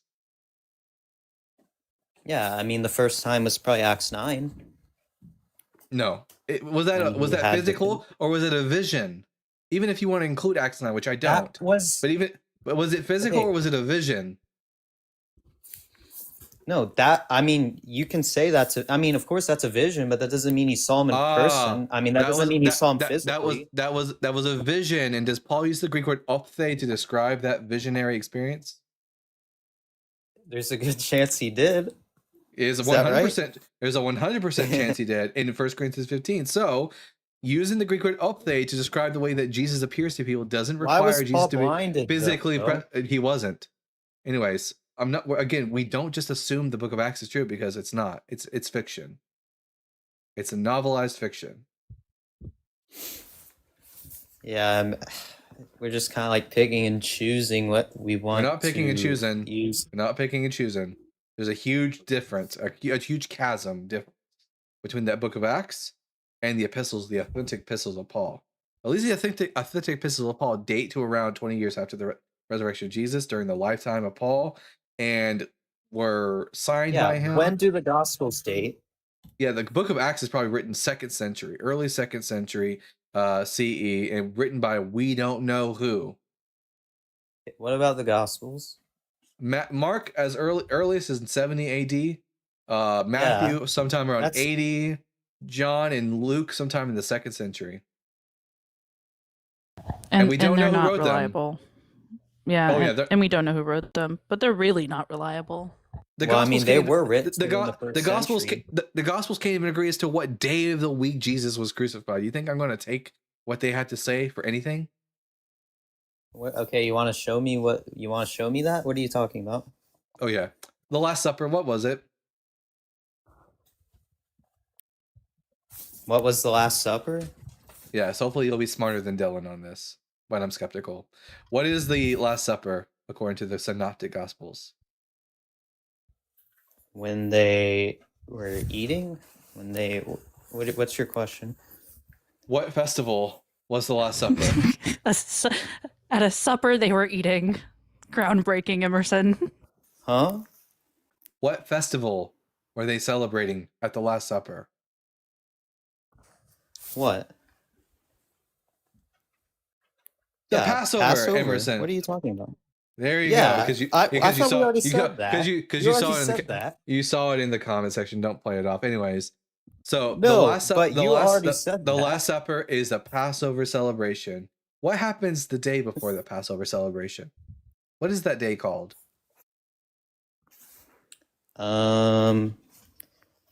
What, Yom something? It's called the preparation day of the Passover. On the day of the preparation of Yeah. the Passover, you slay the lamb and then you bring it home. And in the evening, as soon as the sun sets, you celebrate the Passover. The Passover meal is what Jesus and his disciples were celebrating according to the Synoptic Gospels. And the next day is when Jesus gets crucified. He gets crucified the day after the preparation of the Passover. Correct? Yeah, he gets crucified after, like, the same day as the preparation day. No, not the same day. The preparation day takes place on like a Thursday. Then they take Yeah. all the lambs home. They have the supper, and the following day, which would be Friday, the 15th of Nisan, is the Passover, and that's when Jesus is crucified, right? What day did Jesus die? The day according to that's the question. According to the Synoptic Gospels, it's after the Passover meal has already been eaten. Yeah. According to the Gospel you of John, trying to though, say? according to the Gospel of John, it's before the Passover meal gets eaten. Passover, according to John What? chapter 19, according to John 19 verse 14, Jesus was crucified on the preparation day of the Passover. He was. No, okay, Emerson, Jesus fucking Christ. What are you trying to? I'm Okay, actually getting confused. I know you're confused. This is typical for you. I'm going to bring up my iPad and I'm going to write it down because you're having a really tough time again with comprehending these ideas. All right, so let me see. Bring back my screen. 1 second.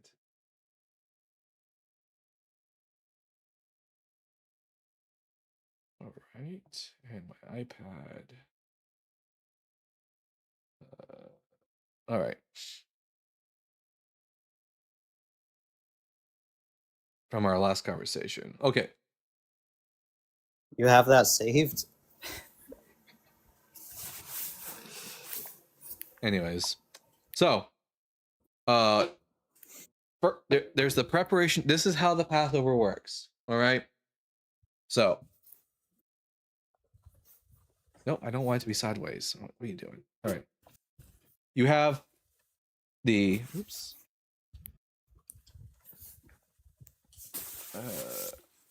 You have the preparation day for the Passover. Okay, this is the day that the lambs are slaughtered. Okay, then you take the lambs to your house and you eat the Passover meal. Yum yum. This is the meal, and that happens at sundown, right? Happens at sundown. The rest of the day is Passover. The next day is the Passover. So there's there's the Passover on this day. One sundown. And then there's the preparation day of the Passover, which is the day before, correct? Okay. All right. According to the Gospels, the meal that Jesus ate with his disciples is the Passover meal. This meal right here. And then the next day, which is Passover, is when he's killed in the Synoptic Gospels. According to the Gospel of John, however, He's not killed on the Passover. He's killed on the preparation day of the Passover. And the meal him and his disciples eat is not the Passover meal, but just a regular meal. The Okay, when Synoptic did the Gospel, sundown happen? sundown happens at sundown. Of which day? Thursday? Well, according to the Gospel of John, the sundown happens on the day before the preparation day of the Passover, and then Jesus is crucified. That's the same as the prepper. No, What are you talking about? Jesus. It is. Jesus It's fucking Thursday down. Jesus fucking Thursday Christ, Emerson. sundown to Friday. Jesus fucking okay. Let me put it into language you might better understand. Okay, let's imagine Jesus was crucified on, according to the Gospels of Matthew, Mark, and Luke, he was crucified on Christmas. I'm gonna make it in the language you can understand. Okay, let's imagine that on the Christmas Eve is the day you prepare for Christmas. Then you go home, and when the sun sets, you eat your Christmas meal, and the entire rest of the day, which is the 25th, is Christmas. Do you understand that? Yeah, sundown on Christmas Eve, you're saying? Yeah, sundown Christmas Eve is when Christmas would begin. Yeah. Okay. So the 24th, all that day is the preparation for Christmas. Sun sets and you eat your Christmas meal. The rest of that is the 25th of Christmas. Okay. According to the Gospels, Jesus and his disciples are eating a meal on Christmas Day. The sun has set. It's no longer the preparation day for Christmas. It is now Christmas Day, and they're eating their meal, and the rest of the day is Christmas. On Friday. And that's when, On Friday. According to the Gospel of John, however, Jesus is not crucified on Christmas Day, but on the preparation for Christmas Day. That's the same thing. Thursday night through Friday night is those are two different days. It's preparation day, bro. No, you idiot. You idiot. I don't know. I can't make it simpler for you. I'm just confused. I'm just convinced you are an irredeemable idiot at this point. There's no fucking way for me to convey this information to you and you understand it. I feel sorry for every fucking teacher you've ever had. I'm sure you were an insufferable student, and I cannot deal with your ass anymore. I'm done with you, Emerson. It's Thursday. I'm never, ever, ever talking to your ass again. You're too dense, too obtuse to get any information to you. You're officially banned from coming up here and talking to me. That's the hard fast rule. You're done. This is the third time that you've demonstrated your complete and utter incompetence. There are other Christians who are able to understand this, and for some reason, you are just too damn dumb to understand anything that's being said to you. Sorry, I went off on him, but that was the third time I've had to deal with his ass this week. And he can't even do a simple 1 + 1 + 1 = 3. Wait, so they weren't the same day, Dalton? No, Christmas Eve and Christmas Day are not the same day, and neither is the preparation day of the Passover and the Passover. Emerson, I banned him forever. He's too stupid to talk to.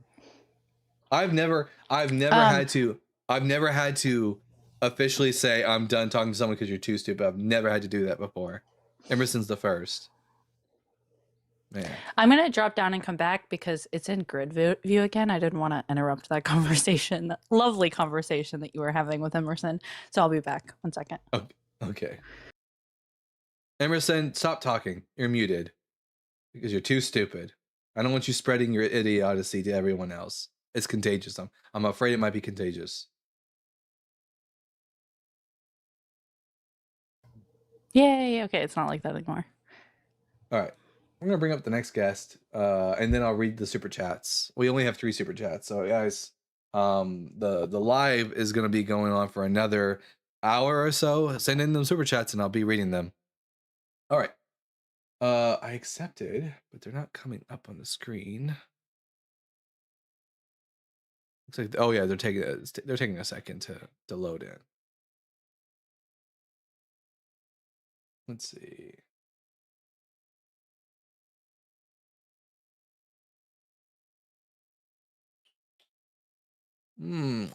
User 2738, your internet might not be up to snuff to come up and talk.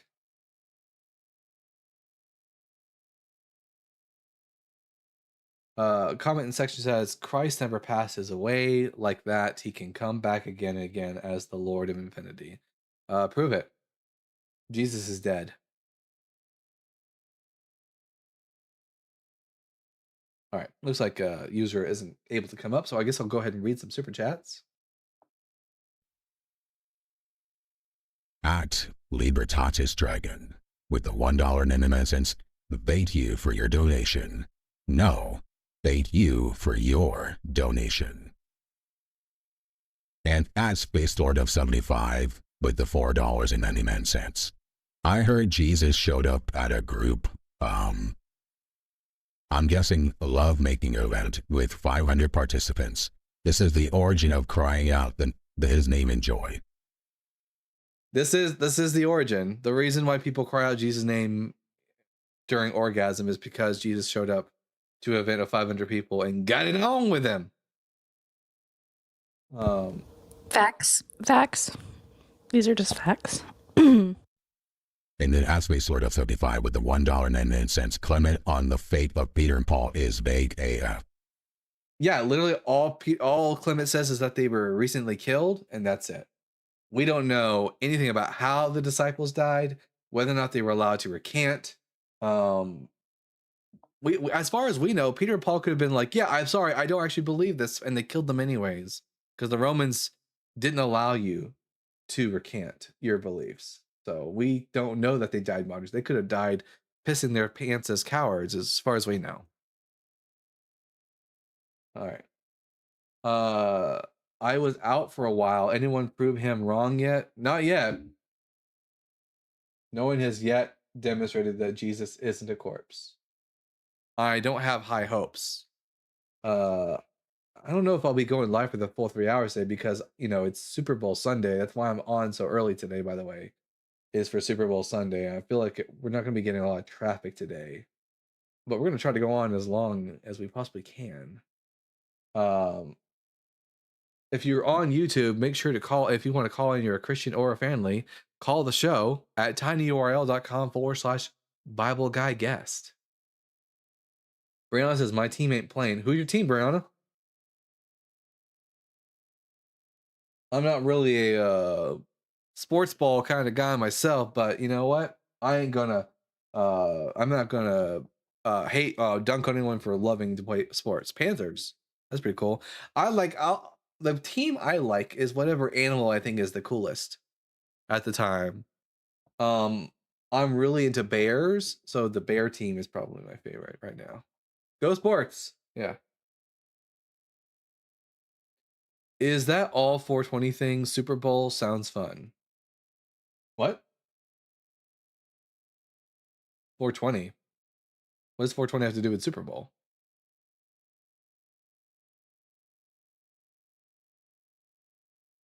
Yeah, so I don't know. Yesterday, Scientific Snitch was on with me. We were talking to a Muslim who was convinced that the belly button was right about here on his chest. That the belly button was between the backbone and the ribs. Huh? Yeah. I'm confused. We were all confused. He was confused. It was wild. My belly button is where my belly button is. It's nowhere else. We tried to show him an actual picture of a skeleton and pointing to kind of like Aisha with the doll, pointing to where Muhammad touched her. We're like, this is where the belly button is. But we got user. You didn't show him your belly button. I didn't. Not this time. You'll have to pay extra for that.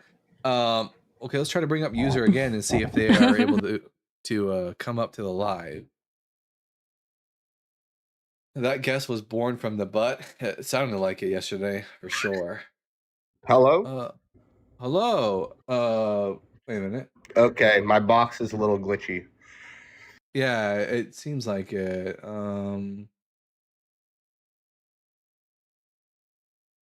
It doesn't even allow me to interact with you whatsoever.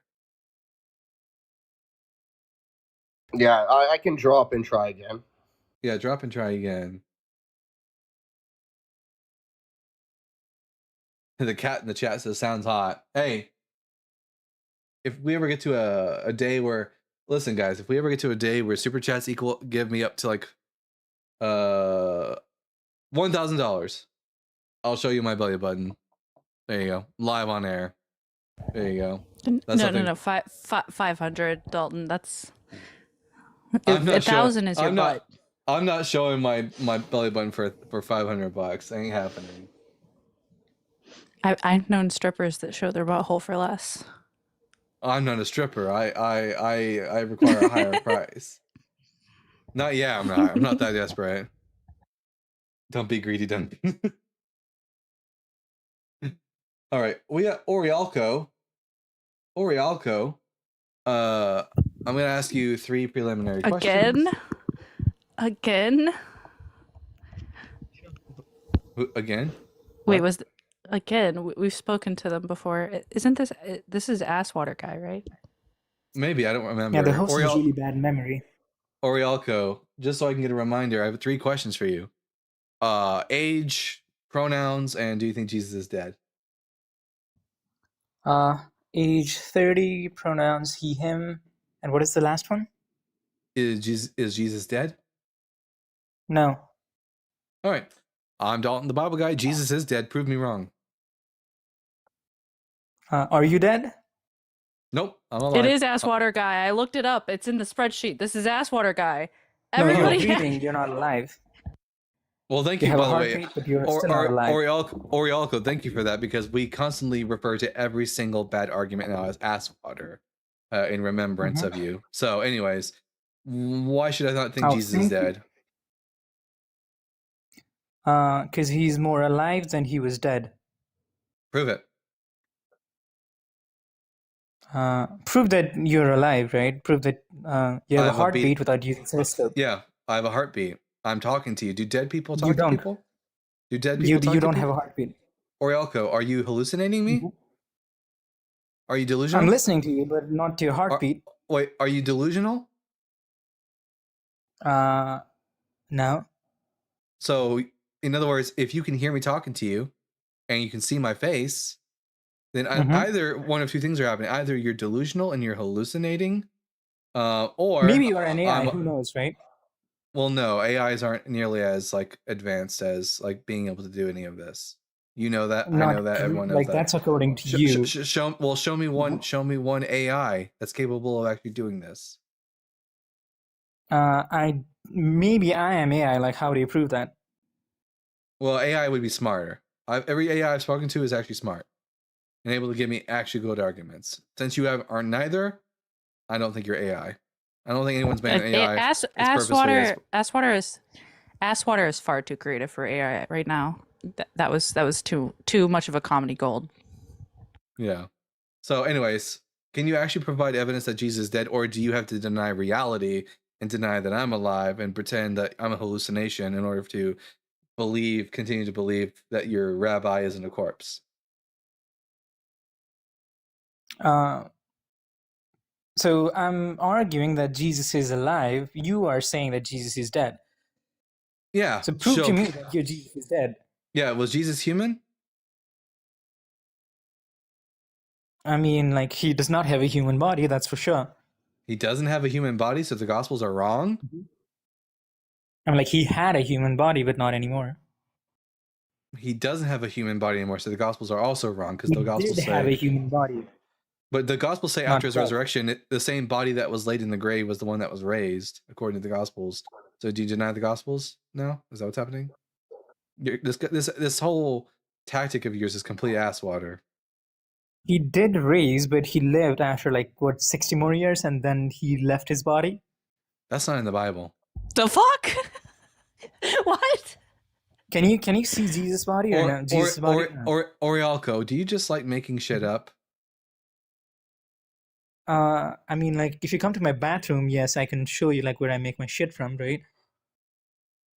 You're obsessed with ass water. I know it. I get it. You're so upset with buttholes. He said making shit up, right? It's so weird. If you want to know ass how water, I make shit, come to my bathroom. You're obsessed with. This is so weird. You're obsessed with feces. Orielco. It's crazy. And which just makes sense because all your arguments are utter shit. Can you give us any good reason to think that Jesus is not dead? Because at this point, the arguments that you're given for Jesus isn't dead would convince me that Romulus isn't dead, that Eratosthenes isn't dead, that Apollonius isn't dead. I would have to believe all these people are also resurrected from the dead based on the level of shit argumentation that you've presented. Do you have anything substantial to prove that Jesus isn't worm food? Otherwise, I'm just going to assume that you don't have a good argument. Do you need a stethoscope, or can you prove heartbeat without using stethoscope? Yes, I can feel a pulse. Yeah, you can put your fingers on. Yes, without touching, can you prove someone has a heartbeat? What? No. What is the point of get rid of every single method for proving something? Can you prove it? No, you can't prove something if you get rid of every method to actually prove something. Congratulations. Is that what you're doing right now? You're getting rid of every method to prove something so that you can just assume that Jesus is real? We're not going to do that. I can prove Orielco. I know you have to deny reality in order to preserve your belief in the sky carcass. But the rest of us only want to live in reality. You don't seem to want to live in reality. And you seem to be very dishonest. You know that I'm alive, Orielco. Everyone here knows I'm alive. You have to stoop to such dishonesty and pretend that I'm AI or that you're hallucinating me. That's the only way you seem to be able to prop up your bullshit belief in the sky carcass. You realize how embarrassing you look right now in front of my entire audience? Surely you see how embarrassing you look. Talk with your mouth, but you're already dead. Only your body. You're embarrassing yourself, Orielco. Do you not you talk with your mouth? Do you feel any shame whatsoever? Everyone point and laugh at Orielco. Your arguments are like a fifth grader. I feel like I'm talking to a child. I don't think you are even smarter than a fifth grader, because you should have gone to that show, and you'd. Unlike a fifth grader, I can actually create a consistent argument. You can't seem to make any kind of argument for your position. All you can do is say that I'm not actually alive. Your argument that Jesus isn't a corpse is that I'm dead. And everyone here can see that I'm not dead. So you're basically showing the audience that you're not capable of thinking straight. If I was Jesus, I would be embarrassed as fuck to have you as my representative. Okay, Dalton, I don't think we need to go this hard. I mean, his arguments are shit, but yeah, Orielco, I'll give you one last chance to provide some evidence that your rabbi isn't dust. And if you can't give me an actual good argument, I'm not going to waste any more time with you. You're a waste of space. The rabbi is for Jews, not for Christians. You do know that, right? You don't even know what you're talking. Does the Gospels call Jesus rabbi? Yes or no?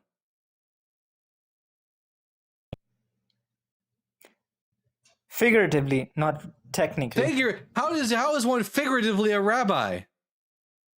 Okay, you're an idiot. Your arguments are figuratively ass water, guest. Yeah, you are only figuratively alive, guest. Jesus, they are not bringing their best today. Emerson, and now that. Here, let me see. I honestly don't even know what their argument was. I was so fucking confused. Their argument was, I'm not really alive, therefore Jesus is alive. Interesting. Velvet Worm, the Gospels do call Jesus rabbi, though. And the Gospel of John specifically, they call him rabbi. Return of Ass Water. Jesus Christ. You want to know what I'm doing right now? What? I have 600 fabric squares, and I'm putting them together to make a quilt. Are you gonna show us when you're done? Yeah, I'll show you when you're done. When I'm done. But they're 4x4 quilting squares, and I have 600 that I have to go through. You should get 66 more of them. Oh, So it'll be 606. That won't make a square though. I don't care. It's fun. It'll have like a little tail at the end of it. But what was I gonna say about Oriako? Oriako, the reason I didn't remember you is because your arguments weren't very good the first time. So obviously that's why I didn't remember who you were. Like the only people who get remembered by me are the ones who actually bring up good conversation. I remembered because Asswater. He's Asswater. I didn't even remember who brought up Asswater. He's so unremarkable in my mind. JJ says, the way I see it, if a theist pivots to the moral argument or hard solipsism, they concede. Yeah, I'm thinking about making a list of arguments that Christians saying or sayings that Christians use that basically means that they concede the argument. So that you, as the audience, if you are engaging in debate with a Christian and they do one of these things, you can know with high confidence that you are that you've won the debate. For example, if they threaten you with hellfire, you've won the debate. If they make fun of the way you look or your sexual orientation, you've won the debate. These are two methods to know that you've basically won the debate against a Christian. Okay, Mr. Nice Guy. I'm gonna ask you 3 questions, and then we can get to the conversation. Are you at least 18? What are your pronouns? And is Jesus dead? I am 19. My pronouns are he, her. And I do believe that Jesus Christ is dead. All right. You do believe Jesus Christ is dead. All right. Mr. Nice Guy, then what brings you up to the Bible Guy show? Because I just wanted to get an opinion on why people think that he's still alive. Because it says in the Bible that he deceased after his 3 days of reincarnation. What? No, it doesn't say that.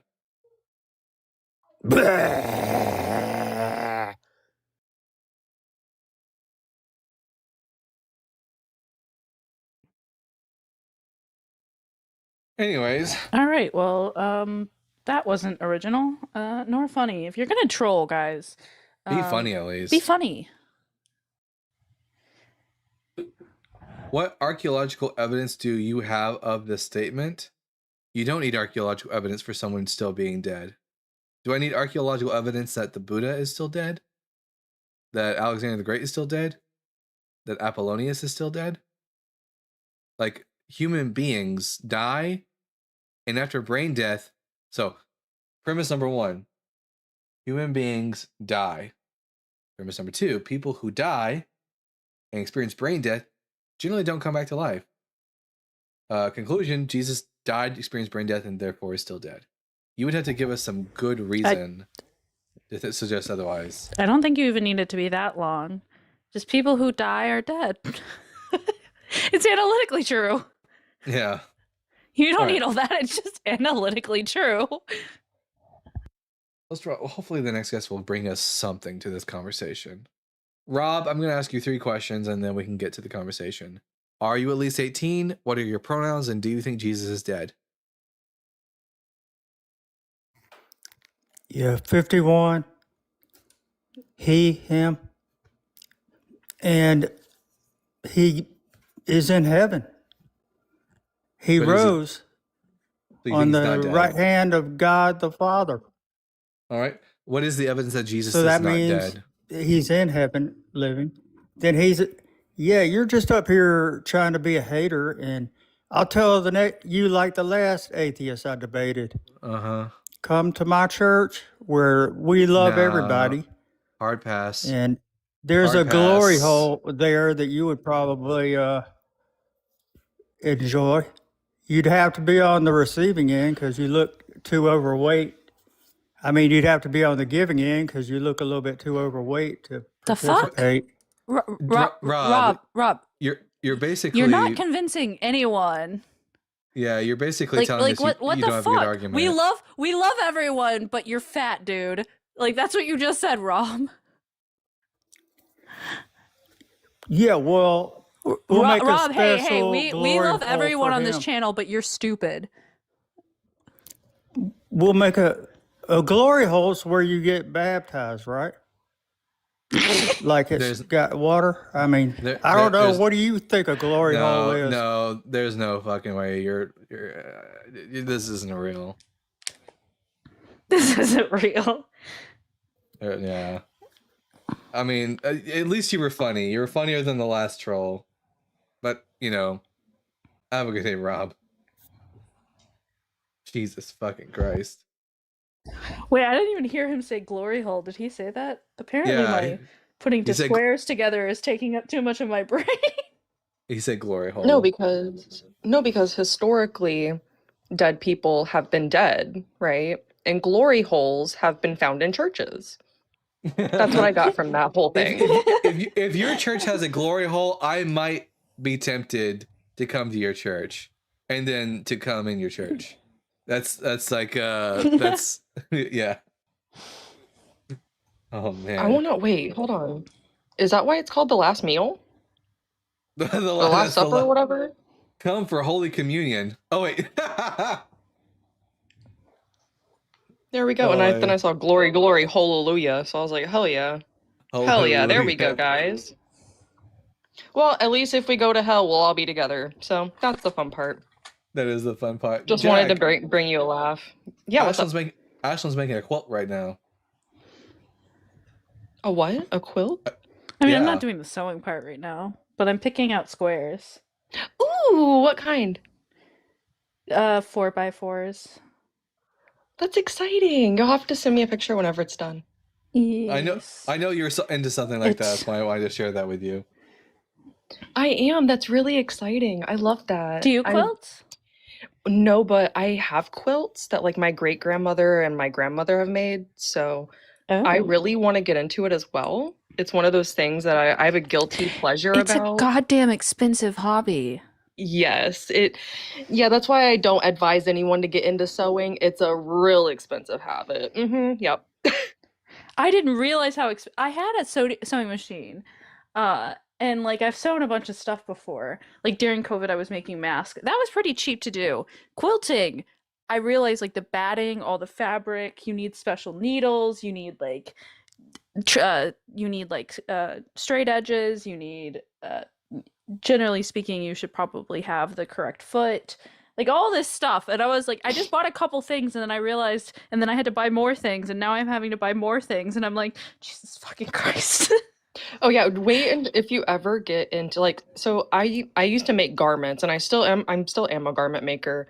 But what's funny is that I can make a pair of pants for $50, but I can also make one bra or one bathing suit top for $50. Right. It's very expensive depending on what you want to make and what you want and how fabric is going and all that kind of stuff. So it can be very, very, very expensive. Yeah. Honestly, it's mostly just the batting that's so expensive. The cotton batting.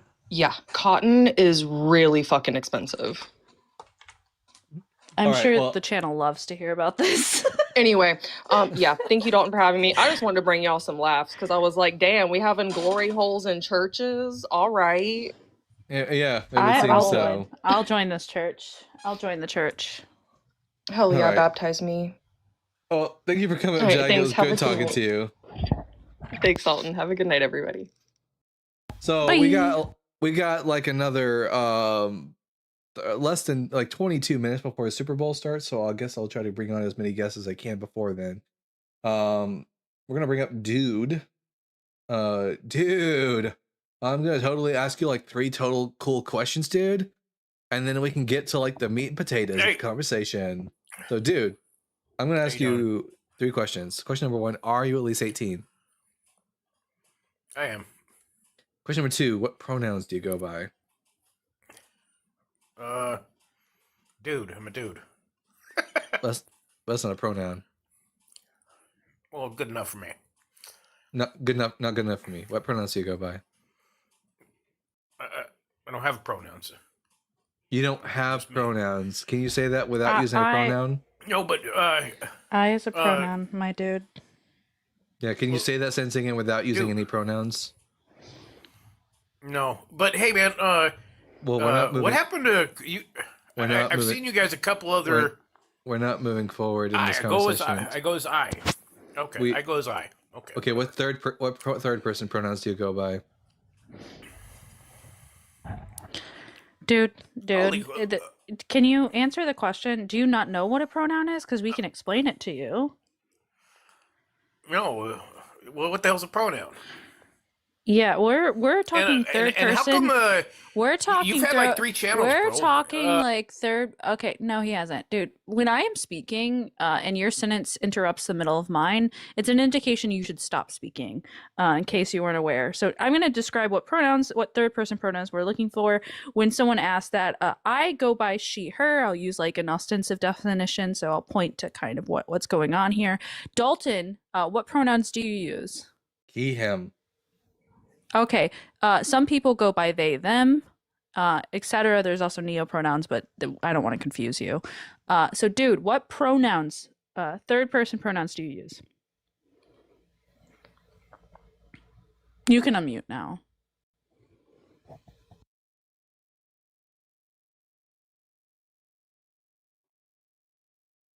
I've sent him an invite to unmute. Hopefully he can figure it out. Dude, like totally, what are your pronouns, dude? You gotta see that little microphone button at the bottom of your screen with the slash through it? Click on that. Because we cannot hear you.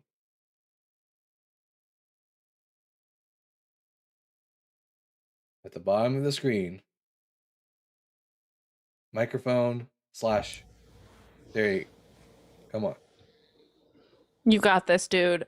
We believe in you. Hey, dude, whatever you're going to say, if you're going to try and insult him afterwards, not being able to figure out how to unmute, there we go, is a bad look. All right, go ahead. Oh, he muted himself again. Damn it. You got this, dude. Just press it again. No one muted you. Come on.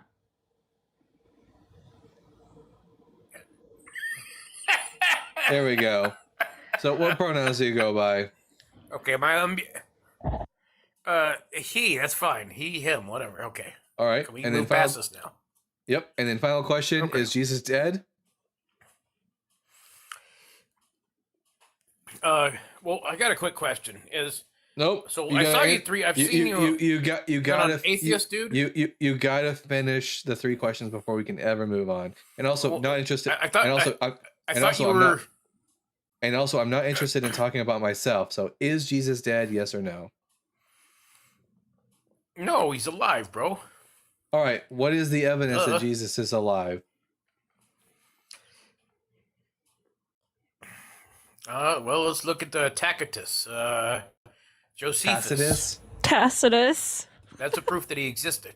Yeah, Tacitus, whatever. I don't disagree that Jesus existed. I just think he, like most people who existed, he died and he's still dead. Okay, but we're all going to have to answer to him. So, out of curiosity, man, I know. You're gonna have change to from being a Christian to a non-Christian, man. and you're gonna have to answer to Allah too. Yeah, because guess what? Because none of y'all have no one has ever been able to give me a good reason to think that Jesus isn't a corpse. That's why I'm not a believer anymore. So let's stop talking about Dalton the Bible guy, and we're gonna talk about whether or not you have any evidence to think that Jesus is alive or dead. So what's the evidence that he's not a corpse? His Israel, man. Well, let's look at the. His Israel. You know that Jesus was. Let's backtrack a little bit. You know that Israel. Dalton, grammar is not this individual's strong suit. Let's not go too hard on that one. Yeah, dude. You know the state of Israel is a man-made organization, right? Founded in the modern era by people, not by Jebus. Jebus didn't create the state of Israel. And if so, Jesus has got something to answer for it, because the state of Israel is a genocidal, like evil state. Do you really want Jesus? I mean, that kind of tracks with the Bible and God. So yeah. Oh, he ran.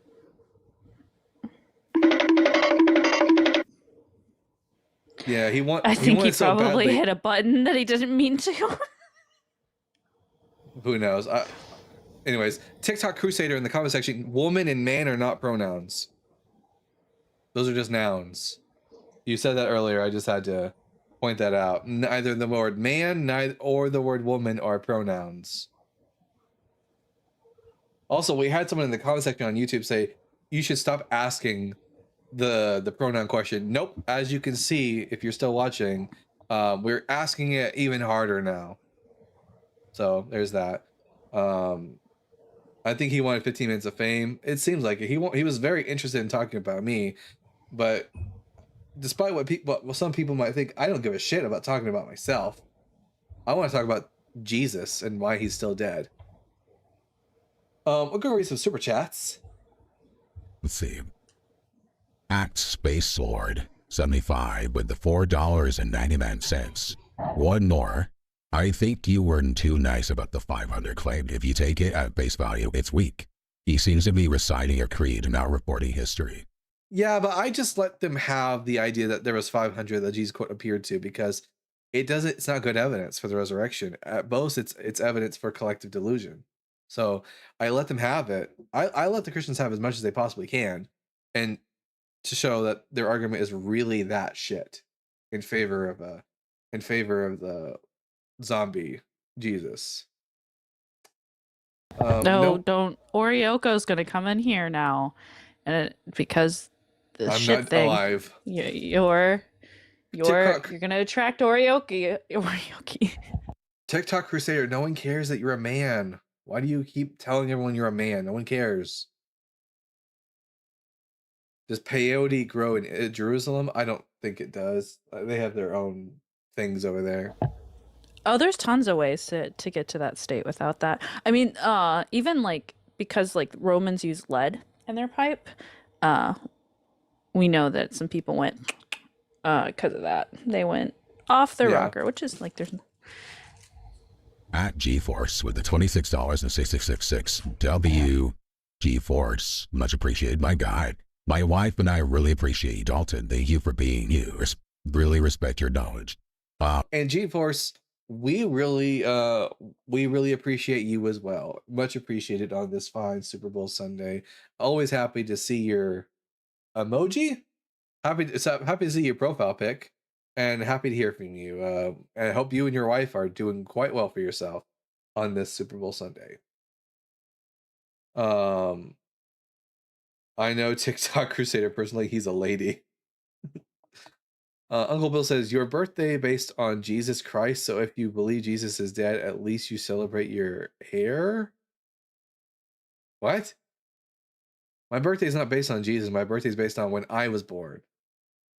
I wasn't born on December 25th.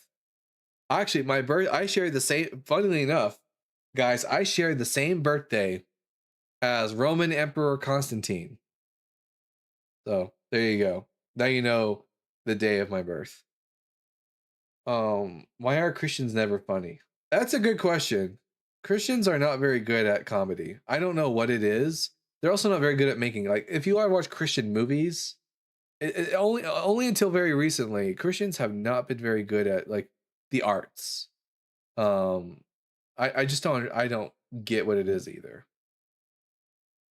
Why so serious? Listen. The Christian movies are hilarious. If you just watch them, they're hilarious. Like in a very cringy way, they're very hilarious. Oh, so okay. I said I had the same birthday as Constantine, and someone took that a bit too literally. That terrible name said, "Wow, you're old." Yes, guys. I'm the same exact birthday as Constantine. I'm hella old. I know it. Sent you a clip of Dale Allison talking about the 500. I'll watch that later instead of watching the Super Bowl. That's what I'll watch. I like Dale Allison. Can you play the audio? Am I allowed to do that?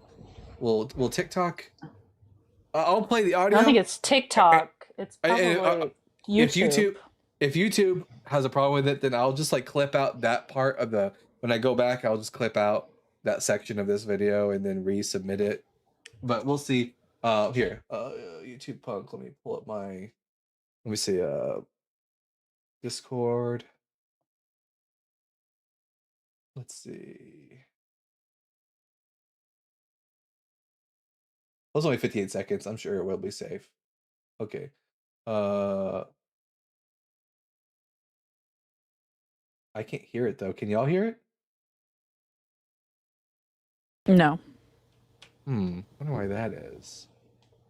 Here, I'll just go look up the video on YouTube. I should be able to watch it there. Best of Dale Allison quotes that makes evangelicals uncomfortable. All right. YouTube. Dale Allison's a Christian. Oh, but he's not an evangelical. Switch accounts. Best of Dale Allison that makes Christians uncomfortable.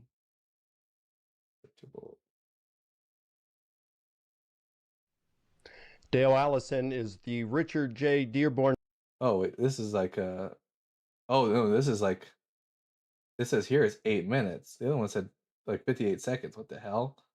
Here, YouTube Punk, find me the exact part of the clip, like give me the timestamp and we'll go to it. I don't want to play too much of it just because, you know, I don't want to face the wrath of the YouTube gods.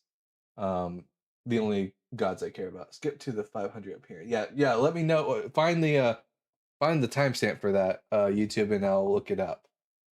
All right. Let's see. Until then, do we get any guests right now? Sabaho, please do not spam the comment section with emojis like that.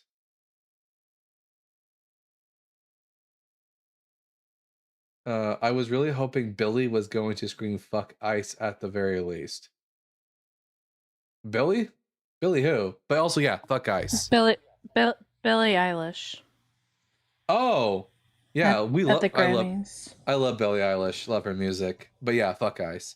You watching the Super Bowl? No, I'm gonna be playing Starfield. I don't care about sports. I'm gonna be on my Xbox playing Starfield after this is over. And I'm gonna be looking at fabric squares. Or I might also listen in while, because Godless Engineer and Justin from the Deconstruction Zone are both on the line right now, so I might listen to them while I'm doing it too. I'm just gonna watch the halftime show. I might watch the halftime show. DM'd you 4 minutes 30 seconds. Okay, 4 minutes 30 seconds. Let's see, 4 minutes. Okay, what about the appearance of the 500? Let's play. Apologists won't like a theme that runs through this book, which is how little we know. So I come back to this again and again and again. So you take the appearance to the 500. You just ask any question and you don't know the answer. Who were these people? Were they in the South? Were they in the North? Were they?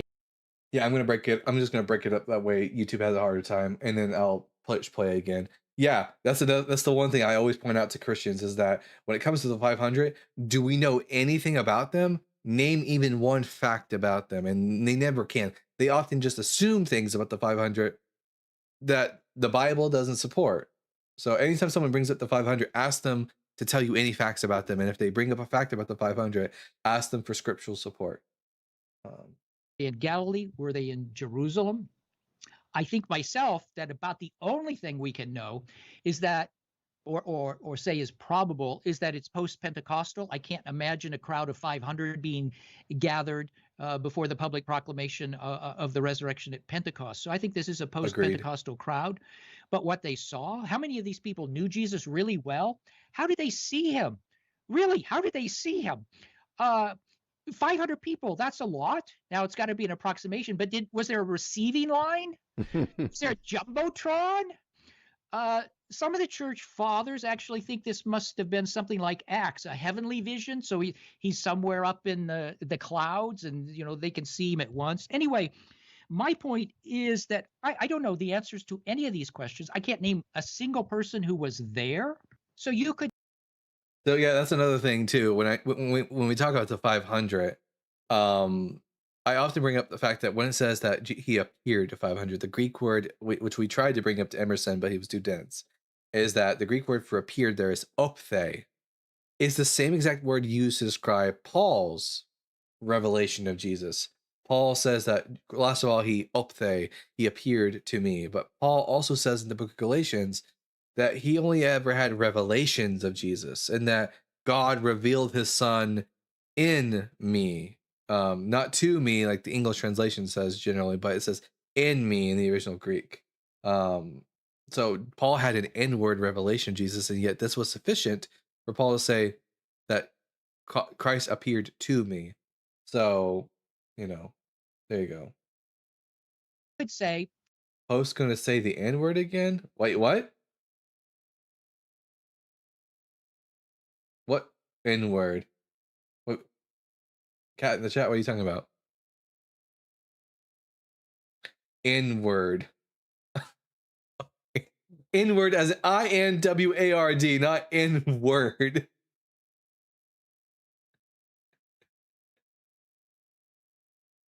Y'all are silly. Oh, Thousands saw Mary, or let's say thousands saw the sun dance at Fatima in Portugal, right? 18? Okay, that's it. So what really happened?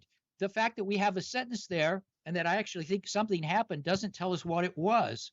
Right. Well, again, I don't know what happened at all. That's my point. I don't know what happened. Maybe somebody worked them into a fervor, like at an evangelistic service.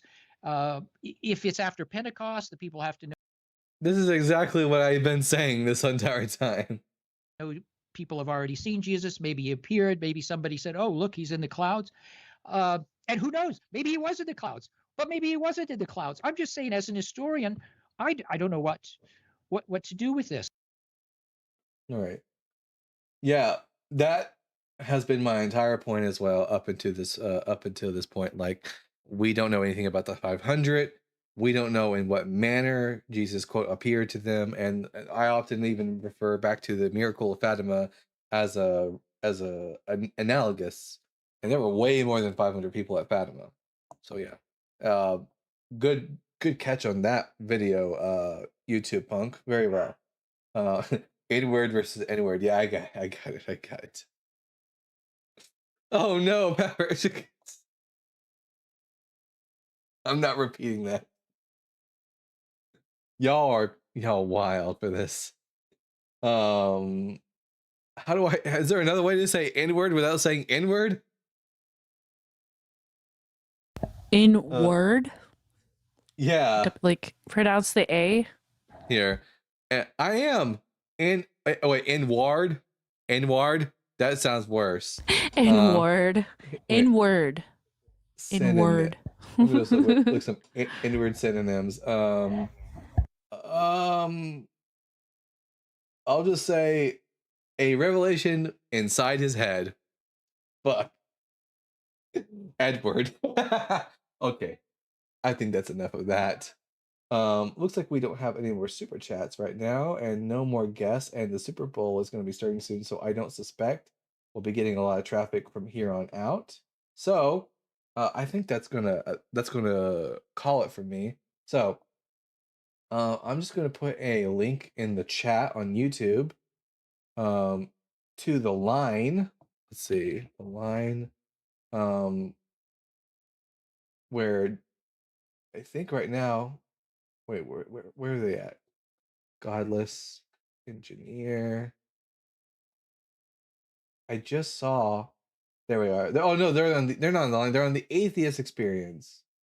Be a guest on one of our shows, or eventually become a host. We're always looking for people interested in being a part of. Hey, I'm gonna put here. I'm gonna send a super chat real quick and put it in my. I want to be a host on the Atheist Experience. Come on, I'm gonna message that. Speaking of which, don't forget everyone that that I was gonna say fuck me. Oh yeah, this Wednesday, February. Don't forget, I forgot. Yeah, don't forget, but I forgot. This Wednesday at on February the 11th. I don't know what time, but just keep an eye on Wednesday the 11th. I'm gonna be live with Matt Dillahunty on the hang up. So make sure that you catch. Dalton, do you ever join Christian debates on TikTok? No, I don't spend a lot of time on TikTok when I'm not live. Like for my own like mental health, I don't spend too much time in the debate space like that.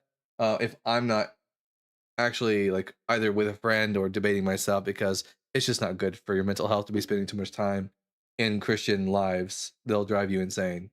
So yeah, catch me live on Wednesday with Matt Dillahunty on the Hang Up. And I sent a on oh wait, did I already send it on YouTube? Did I send it on YouTube? The link? I didn't. It looks like YouTube Punk already did, but we both did there. There we go. Go everyone, check out the Atheist Experience. Send a super chat saying that the Bible Guide needs to host on there. You know, be my wingman and women, guys. Come on. Anyways. And I've been the Bible Guy. We will see you all again Tuesday around 5 p.m. Central Standard Time. And we'll see you guys later. Bye. Bye.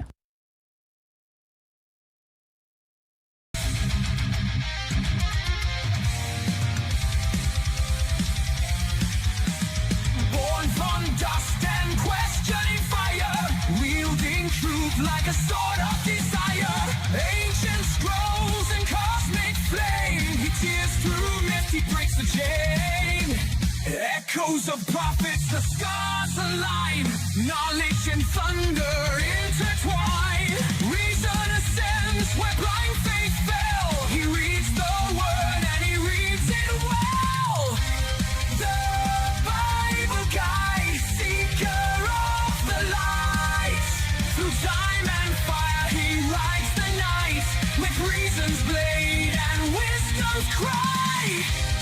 The world shall hear the Bible Guide. Scrolls of ages, words aflame, he dares to question every name.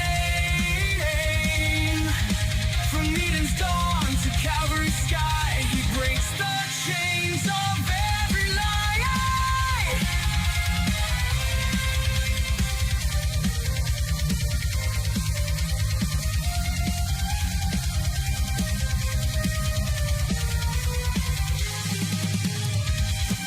Logos, Logos, the word and the flame. Production and community, you can email